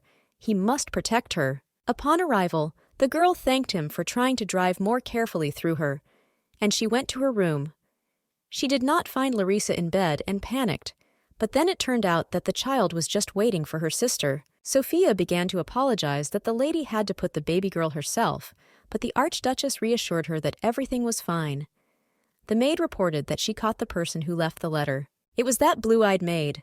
Her hands were tied behind her back, teary-eyed and frightened, trembling, the same age as Larissa. "My name is Kitty." The girl begged to forgive her. Marcia chased everyone away and began to interrogate. It is necessary to understand who was receiving information and for what.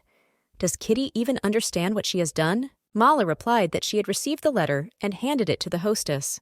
She swore she didn't even know who gave her the letter. She could not resist a silver coin. The hostess denied that she wasn't. She was following them to sell information. Kitty roared that no, it was her first day on the job and she just handed over the letter, nothing else. Marcia said that she herself was here recently. Doesn't she know that in the place of Bleak, her maids were called ladies? Or even the very evil of the Bleak family? And she threatened that if an ordinary maid disappeared, no one would notice, and the Archduchess would simply pay off the maid's family. Therefore, it is better to tell everything. From the bad thoughts of the maid, Marcia found out that Nico was the initiator here. Marcia said that since the girl has a cute face, she will deal with Nico first. Did she think that only she was caught? The Archduchess manipulated that he would ask her a couple more questions and see if their versions would match. Who gave her orders?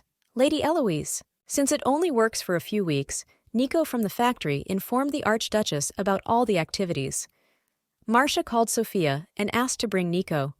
It reached the little girl that no one had caught Nico yet. The Archduchess summed up that she did not care in what order the maids were interrogated, and Sophia told to deal with Kitty properly. Being strict is the only way to keep Larissa's secret. It was reported that Portus had returned. Lady Conrad is at home, Cleve is caught and imprisoned.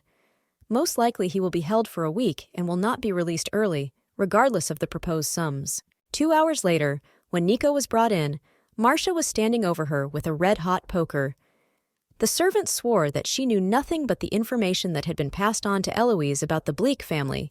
Nothing specific. She knows that the family constantly went down to the basement and the maid brought food there.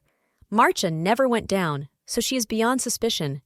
But if it comes out, even Fabian will not save. It seems that no one knows about diamonds. If this is revealed, Larissa will be kidnapped by greedy people. A few days later, Eloise was sent to prison, and no one showed up for Larissa. You can sleep peacefully. Marcia found Fabian in a bar. He asked what she wanted to drink. She said that she trusted his taste. Should I admit that I like wine more? What a handsome man. He has power, money, intelligence, but no flaws. If she loved someone, it would definitely be someone like him. Only there is no other like it. She praised the aroma of the tea and thanked her. And he can do it all. He asked if she wanted to tell him something. She is embarrassed to talk about it. What about? About married life? There are rumors that they do not behave like husband and wife, and this rumor should not spread. It cannot continue like this. If their conspiracy is revealed, the marriage may be declared invalid, and trouble will befall everyone. What does she offer? When she said that there were a couple of ideas, but the most effective way was to sleep in the same bed, he blushed and accidentally spilled his tea, sputtering in surprise. She laughs that it's temporary, and then they'll pretend to have a fight. Is there a headache? A sea of options. She will sleep on the couch. They just have to pretend. Fabian considers this provocation to be madness. How can he let his wife sleep on the couch? But she is not a real woman. If this option is bad, you can just spend the night together. Have fun. Is he angry? Dislikes the idea that much? You can't do that. And he himself cannot take his hands off his face. It burns with fire. Thoughts created Brownian motion. You can arrange a honeymoon or a luxurious party in honor of the wedding. Give a ball and behave there like a couple in love. It's all difficult, because how to leave Larissa alone? Okay, sleeping together is not so bad. Fabian sacrificed his peace. They will see each other this night. Marcia was over the moon with happiness that it was possible to reach an agreement with just one conversation. In the evening, after putting Larissa to bed, the ruddy Marcia went to the matrimonial bedroom. Now it's time for the two of them. A couple of hours before that, the hostess made her maid cover herself with her nightgown and questions about whether it is not worth spending the night in the matrimonial bedroom in pajamas. Marcia, with a conspiratorial expression on her face, packed a whole box of things with her, mostly the games she used to play with her sister. She plans to have fun all night. Entering the matrimonial bedroom with excitement, the girl saw lit candles and many red roses and petals on the bed. She angrily raked everything away. Her husband caught her behind. He asked, "What is she doing? Warming up?" She blushed to the tips of her eyelashes. The guy came in looking like he'd been walking around all day. The girl accused him of being a traitor because he came in this form, because he had to change before going to bed. Okay, let him go to bed already. There's no need to go change. And she set out to loosen his grip. He blushed and wouldn't let her touch him. I closed my eyes to control myself. He said that everything is fine, and sat down to work. But Marcia adjusted to a playful mood and asked to spend time with her. Because the night has just begun, she wants to play something that can only be done at night, and got chess with backgammon. He blushed again and sat down at the round table. Ah, these are the games she was talking about. He had little to play. In this case, she peacefully suggested that we simply talk, for example, about childhood. It is not so bad to learn more about the man. It will help to portray the couple in a natural way. These words upset him, and he said that it is better to play something. The girl began shuffling cards, thinking about the reason for his escape from conversations.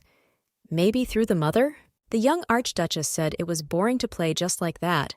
How about a match? Whoever lost will fulfill the wish of the winner. He agrees if it is something that is not difficult to do. She began with the words, "Let him drink." The guy interrupted. "He can't drink today." She burst out laughing and laughed. Why is he so serious? She only joked and winked, and she herself blushed. During the card game, he accidentally covered her palm with his both of them. The girl thought that this was a romantic atmosphere. He lost again. Now he owes her 3,000 gold. An ordinary person does not earn 500 gold in 1 month, but here one rate is like this. It's not interesting to lose all the time. Can you play something else? The Archduke asked for another game to play back, and this time he won. And what is his desire? He wants her to answer the question, why does she want Larissa to become an Archduchess? Marcia thought that if she had stayed away from Larissa, she would have died at the hands of the prince. If they do not meet, the future is uncertain. There is no title, no money to escape, and they will be caught quickly. Will Fabian believe her if she tells him? He is a prince from a fairy tale who falls in love with the main character, while Marcia is a secondary character. She can't say. In this case, he will wait with desire. Oh, how petty! And who just played for ridiculous amounts? Why big stakes? She wondered. This is not gambling. She fell in love with his smile, but came to her senses, persuading her not to succumb to his charms. And she submitted Dengu, whose actions will cause the tower to collapse. He lost. And she asked if the walls were soundproofed. Because what will the servants think if they hear that they are playing with sticks? Let their imagination play out. He blushed again from these words. Marcia still fell asleep. He is so exhausted. Her new image, different from every day, stood before his eyes, beckoning to touch. How many times could their promise be broken? As soon as he opened the door and saw him like this, his nerves were stretched like a bow. Hands touched while playing cards. Although she looked so calm, he pretended that nothing had happened. Before, he could feel nothing when he touched his hand. But now, the finger felt hot from the touch, sits and cannot take his hands off her hair. So that her neck would not swell, he took the woman in his arms and carried her to the bed. I continued to admire how she was sleeping. Marcia. If something happens to her sister, she immediately notices it. But are his feelings so imperceptible despite all his efforts not to betray himself? From the very beginning, he had no intention of divorcing until his position was strengthened. He would adopt the child, spitting on the sarcastic rumors. But whether they have a good relationship or not, it's not her fault, but she doesn't leave him indifferent. And stroked her braids again. At first she was wary, and not at all like she had heard. Even in times of danger, Marcia still stands her ground and does not seek luxuries. And he loves his sister so much. Next to her, he feels warmth every moment. She is so amazing. And bent over his face. Fabian chastised himself for his impatience. In the end, he turned off the floor lamp and lay down on a small sofa. Marcia was surprised to wake up in a soft bed. The maids, on her husband's orders, brought breakfast and apologized for leaving before she woke up. Sophia wondered if the lady was tired, for the Archduke looked as if he had not slept all night. The girls giggled shyly and said that the bath was ready. The Archduchess laughed in response, thanked her for the bath. While drinking tea, Marcia noted that in any case the plan worked. When Marcia's braids were being combed, she mentally scolded herself for falling asleep. How could she look him in the eye now? She promised. What's up, Larissa? She looks into the garden and holds the book she read the day before. Does she know how to read? Of course he can. And she chooses them herself in the library. Why then asks her to read? He probably wants to spend time together. Instead of silence, she wants to listen to her sister's soothing voice. Marcia decided to talk to Bellman about why Larissa is not talking. The doctor said that there are no problems with the voice, as well as with the understanding of speech, and he can read. The problem is in the psychological state. Then when will the girl recover? She decided to ask the doctor for advice. She once heard that witches can heal mental wounds. The doctor excitedly asked where she had heard that. The lady can't say that, even in the place of the Archduke. Why was he so panicked? They can only use magic, can't they? If only she would get better. How wonderful! Sophia asked out loud.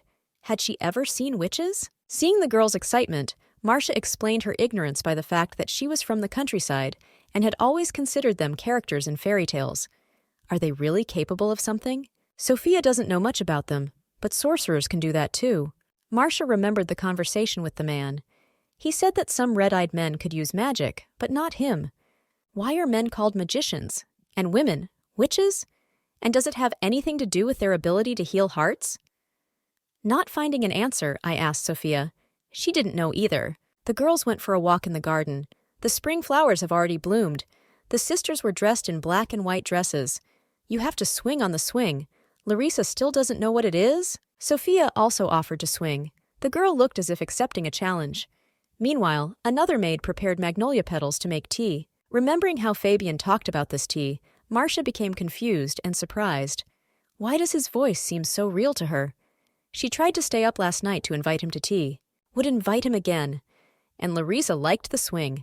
Her hair is in such a charming mess, mixed with the flowers of the fruit trees. She really is a fairy. The nurse handed the child a cup. It was the magnolia tea that Fabian had talked about. As soon as it is no longer hot, you can drink. In the meantime, can you read her a fairy tale? The girl nodded affirmatively. Suddenly, Marcia was called by a man. He said that she had not had time for herself for a long time. Wouldn't it be rude if he joined? Oh, he doesn't look like he's been up all night at all. A real prince. The woman invited him to join the tea party, but he said that he did not come empty-handed, but with gifts for both of them. Eyes like large obsidian, shining silver fur and mane. Portus was holding a beautiful white horse by the leash. A funny bay foal was standing next to him. Oh no, it's not just a means of transportation. Marcia was so shocked that she could not speak. How can such beautiful creatures exist? Fabian said that it was in honor of the fact that Larissa could finally go outside. A gift, so to speak. Marcia was happy like a child. 2 grasshoppers. She is incredibly grateful. Doesn't Larissa want to go for a ride? The prince turned to the girl. 1 horse is for her personally. He is very friendly, which will help her learn to ride. Here is a horse for Larissa. This is a gift from Fabian. The girl is touchingly studying the little animal with her big eyes. Yes, now she is his mistress. She reached for the handle, and the foal nodded, scaring her. Fabian showed how to treat the grasshopper with sugar so that it does not get nervous. Finally, she also tried to give a treat to her new friend, then stroked her, and the horse gratefully licked her palm. She fell down from surprise. The prince gave the girl a hand to help her stand up. Did she get stuck anywhere? When asked if she likes horses, the girl nodded. Perfectly. Then you have to name it. Does Marcia like horses? Yes, they are so beautiful. Larissa was scared, but now she looks happier. One day she will ride it calmly. She could not think of such a gift. That's just what a man is supposed to do. And he turned away, hiding his excitement, but you could see how his ears were burning. It wouldn't hurt her to name her horse either. And she needs a riding instructor. Thinking that he could not trust others, the Archduke chose a candidate for the role of teacher. Let it be Portus. For this, his workload will be reduced and his payment will be doubled. On such terms, the guy agrees. The first thing she will do is show the stable. Larissa tugged at her sister's sleeve, hinting that she should go there too. But first, the Archduchess invited everyone to celebrate it with tea and cake. Marcia asked Fabian to step aside for a few words. She apologized for falling asleep. She really wanted to spend the whole night with him, even fell asleep before that. He said that there is no need to apologize. They spent the night together and exchanged gifts. That's enough. And he asks not to stay the night together anymore. She learned that he was tormented by the thought. If he went through this again, He might not be able to hold back. She thanked him for today, as well as for the offer to spend them, and said that she would manage it herself because he was busy. She resented the idea that gifts and relationships were only for other people's eyes. It is difficult for him to share the same room, but they are also an unreal couple, and fell in love with the game of a pair of white doves. In the dream, Larissa and the ginger man were trying to figure out why the clouds no longer gathered above and below them. The man said that he cried so much that it rained, and the cloud got smaller. Larissa could not understand the logic. When she cried for her sister's gift, the clouds decreased, and because of all the tears, the clouds always only grew. The man was afraid that if the cloud became very small, he would fall and break. Larissa took him in her arms and reassured him. Everything is fine. He is plush, soft, and will not be hurt if he falls. Hey, Cookie, look at the baby. They gave her a foal. Like in a fairy tale, says the little man. So cute, long legs, shining eyes, and the golden mane resembles Marcia's braids. Larissa from a dream is jealous of the real one. The girl asks the little man, will she be able to make friends with the foal, being among the clouds? The man is surprised. She is the Larissa who has a horse. And suddenly the girl seems to fall from a cloud and finds herself without a little man, but in front of her is Sister Marcia. So the girl in the clouds is her. She came down for the first time and walked in the warm sunlight. She walked on the grass holding hands with her sister. I was making cookies, dressed up in clothes that smell nice. Heard that she is cute. Even if someone terrible comes, the sister will protect her. Marcia looked after her at night. It all happened to her, actually. She no longer has to fall from the clouds, because she has a sister. This morning the girls dressed in soft pink dresses. A surprise awaited them, a bunch of gifts. The boxes contained riding clothes, as well as hats and shoes. Everything is so expensive and high quality. Marcia has a riding lesson just south. Maybe Larissa wants to learn to ride a horse? The girl's mouth fell open. Portis showed Marcia the stables. She really was incredibly elegant in white pants and a jacket the color of dark chocolate. Can he teach to ride so as not to hit the horse? She was worried about scaring Larissa with a whip. Portis said that there was no problem, because all knights could ride without spurning their horses. Marcia called her sister to come closer. The class was going brilliantly. Portis said Marcia had a knack, and she herself said she enjoyed her studies as well. And the child became much closer to the grasshopper. And it looks much more energetic than usual. It was nice to see how these two little creatures interact with each other. The next morning, Marcia wanted to wake up Larissa, but she was nowhere to be found. I had to call the servants. The maid explained that the girl had gone to the stables. That's where her older sister found her. The girl stroked her brown friend. What? The grasshopper likes it so much that it can't sleep? You have to have breakfast first. It seems that the foal is making a good impression. Her behavior already resembles natural behavior for her age. We need to spend more time with him. After breakfast, the girls went to the horses with baskets of carrots. Marcia immediately wanted to remember the first lesson and saddled her Snow White, but she had just started to move when she met the man. He heard from the assistant that she learns quite quickly and offered his hand. Marcia hurried and boasted that she was good at simple physical exercises. It is so nice when a talented person praises. But he should love Larissa, not her. And she tried to switch his attention to the girl. He should spend more time with her. Fabian said that the girl deliberately puts Larissa higher than herself, and no matter what she thinks, it is Marcia who is his wife. This is her position, not Larissa's. The heart is pounding. Why did he say that? It's bad if she falls in love with him. He added that he gave the horses not because of Larissa, but because Marcia wanted to learn. And she was happy after receiving a gift. And Larissa's foal, for the sake of Marcia's smile. It was all for her. And he kissed her hand, and he added, because he knows that she loves Larissa. Here is the reason. Now, at her request, talk to Lara. After preparing the contract, Fabian looked at her exclusively as a partner. They live in the same house and have never been on a date. He is uncomfortable even sleeping in the same room, but now he treats her like a real woman. Does he like her? No, she is not the main character of the story. Marcia only confuses kindness with feelings. You can't fall in love. The next morning, Marcia felt restless. She was troubled by memories of conversations with her husband, as well as the reason for her negative attitude towards sorcerers. And I went to the library to find out about this issue. In the handbook, it was said that magic can be used only by those who were born with it, and that is what magicians are. It is inherited in 50% of cases. The use of magic depends on gender. Women can influence only living objects, that is, active in medicine. Men, on the contrary, can only enchant objects, move, cut, are responsible for working with equipment. Therefore, ordering about love addiction is the work of women, and those willing to take advantage of this cursed magic pay huge sums of money. That is why they are called witches. But the development of science brought with it the development of medicine. Now people do not need to turn to charlatans for extremely high remuneration and without any guarantee of effectiveness. The position of magicians weakened. People began to hunt them for money. They also became the target of nobles who wanted to hide their dark dealings related to cursed magic. The ability to read the emotions of other magicians comes easily. Thieves started a witch hunt to steal, and the aristocracy turned a blind eye to it. Therefore, most of them disappeared over time. Money is to blame for everything, thought Marcia. If someone finds out that she hears bad thoughts, they will also take her for a witch. She told Ihor and Willin, but they did not believe. People with magical powers have red eyes, but children of witches only inherit eye color and extremely rarely abilities. Just like Fabian, he can't use magic, but just having red eyes is enough to be called the son of a witch for the rest of your life. He certainly had a difficult childhood. After the meeting with Igor, it became clear that Larissa's mental health is extremely bad, and the traumatic experience has consequences. So the witches won't help her. Can they find out how to improve the condition? Marcia noticed that she had been reading all night until the morning, and suddenly she saw how Larissa had already left and headed for the stable.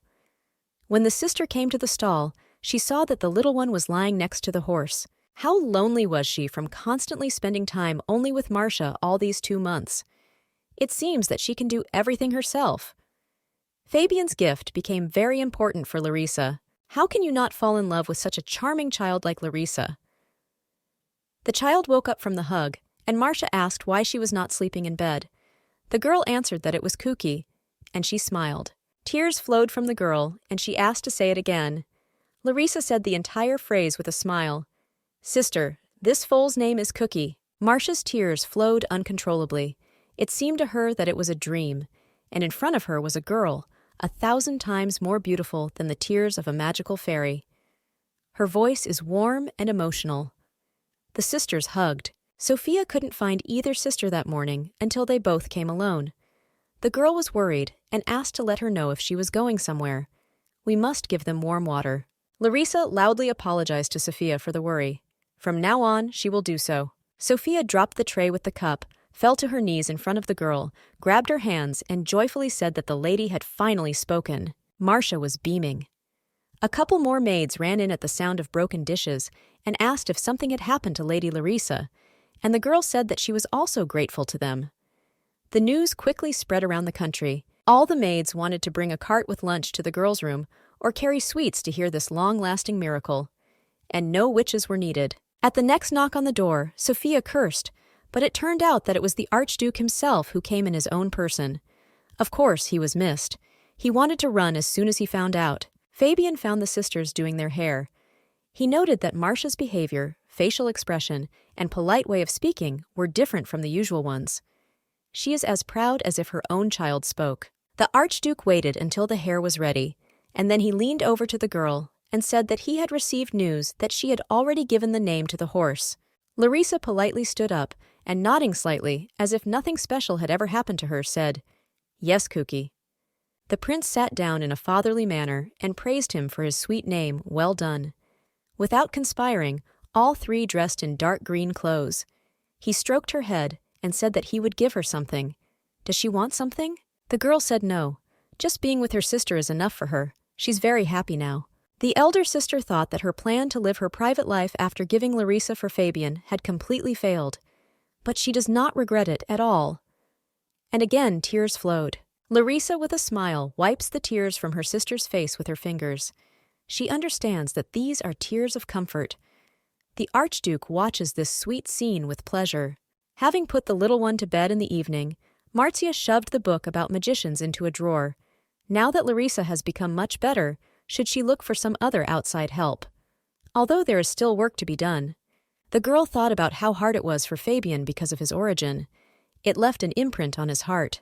In the morning, Marcia took the book about the history of magic to the place where she used to take it, to the library. The heavy tome matched her outfit today. This day was the best awakening of her life. The worst was finally behind her. Larissa entered a new stage of recovery. All she needs now is fresh air and nutritious food. It is necessary to saturate each new day of her life with bright impressions usual for a girl of her age and status. It is from them that her new healthy memories will be formed. As soon as Larissa enjoys happiness from day to day and achieves a healthy balance in her state, she will have to be told how this world works. Find a good mentor. Marcia suddenly felt someone swearing at her. Only this was not enough. The last time something like this turned into big trouble for her and Larissa, it was in the place of the Blykus that the girl heard daily curses, insults, and similar verbal impurity, which tormented her more than torture. And from this, there was simply nowhere to go. Even the highest tower did not save. After a little investigation, the Archduchess discovered that the source of the unbearable thoughts was in her husband's office. Is it a tense business conversation? From the further content of the statements, it became clear that this is not the kind of person with whom Fabian would deal. Because the inner voice was angry, how much longer should he bow before this witch's nest? The evildoer said that no one reckons with anyone except his own cousin. We must snatch as much as Lady Conrad took. Marcia had to figure out what Eloise was up to here, because she was always inconsolable. Not only did she drag her ex into fights, but the Archduchess also had to save Conrad herself from the consequences of her actions. Marcia broke into the office without knocking. With an angry expression on her face, she assessed the situation with the intention of finding out why the hated name was mentioned again in her house. The Archduke sat at the table with a calm expression on his face. His constant assistant in all matters, Portus, stood next to him, and with his back to the entrance, the source of unpleasant thoughts. The fair-haired visitor, learning from Portus's shout that the Archduchess had entered, turned and thought that she had forgotten. It was clear from the expression on his face that he was not happy about the extra witnesses of the conversation. The first thing Marcia apologized for was entering without knocking. She approached the table and said that she had to tell something. It was a lie. The real motive was to solve a puzzle involving Eloise. Marcia pretended to be a naive fool and said that since the men had a guest now, let them continue the conversation while she was reading a book, hinting that she would sit quietly in the office and wait her turn. It seems that the Archduke took this appearance as something already familiar, maybe even as moral support. Marcia always knows the right moment when she can be useful with her mind-reading talents. Turning to the man by the name title, Baron Riviera, the owner asked to continue. As expected, the visitor was startled by the presence of an extra pair of ears. Pretending that etiquette bypassed him so much, the Baron said that it was not convenient in the presence of a noble lady, much less an Archduchess. Fabian said that he had nothing to hide from his wife. In any case, the Archduchess will find out about everything, so you cannot worry. Marcia sat down and shook her head. If only this Riviera would continue without unnecessary conversations. She needs to know why he has Marquis Conrad's daughter on his mind. Pretending to read, the girl guessed from the Baron's words that he is the owner of a company in which Fabian is one of the investors, namely in the development of a car, and remembered how they talked about it on the train to Dippy. The girl was glad that her idea to call the development a car was not put in a long drawer, as often happens with her proposals, but went to work. Baron Riviera explained that, unfortunately, nothing happened with the successful implementation of the improvements. They suffered an unfortunate failure. How much money did that Ivan take for endless experiments? And how much money these so-called magicians have wasted? The speaker's face read a lie. In their family, Fabian sensed cunning better than anyone else, but in this case it was too obvious. But the phrase about wizards stuck with Marcia. She believed that magicians hide their talents so much that it is almost impossible to find them. From what I heard, it is clear that the mentioned Ivan is the inventor of the car, but he cannot act openly because of the red color of his eyes, so his affairs are managed by Riviera. If Ivan is really one of those unique people who were born with the ability to overcome even the laws of physics, then he probably knows where to look for people like him. Herzog is absolutely sure that without Ivan, this new technology would not have been invented. He was given a list of the materials used, and is ready to assure the Baron that it is true. Riviera excused himself that perhaps some reports are missing, but retail prices have recently risen sharply. They agreed with the Principality of Tiflis, but the price of oil increased there. I hinted that the brake system proposed by the Archduke is also not perfect, so they continue to waste precious metals. In his mind, the Baron cursed that he didn't have enough money for anything. He wanted to get his own. Marcia seems to hear with her nose that the hand of the Marquis's daughter is involved. This handwriting of confused but short-sighted intrigues is characteristic of this restless person. Riviera could say that the budget is not easy now because most investors have withdrawn their contributions.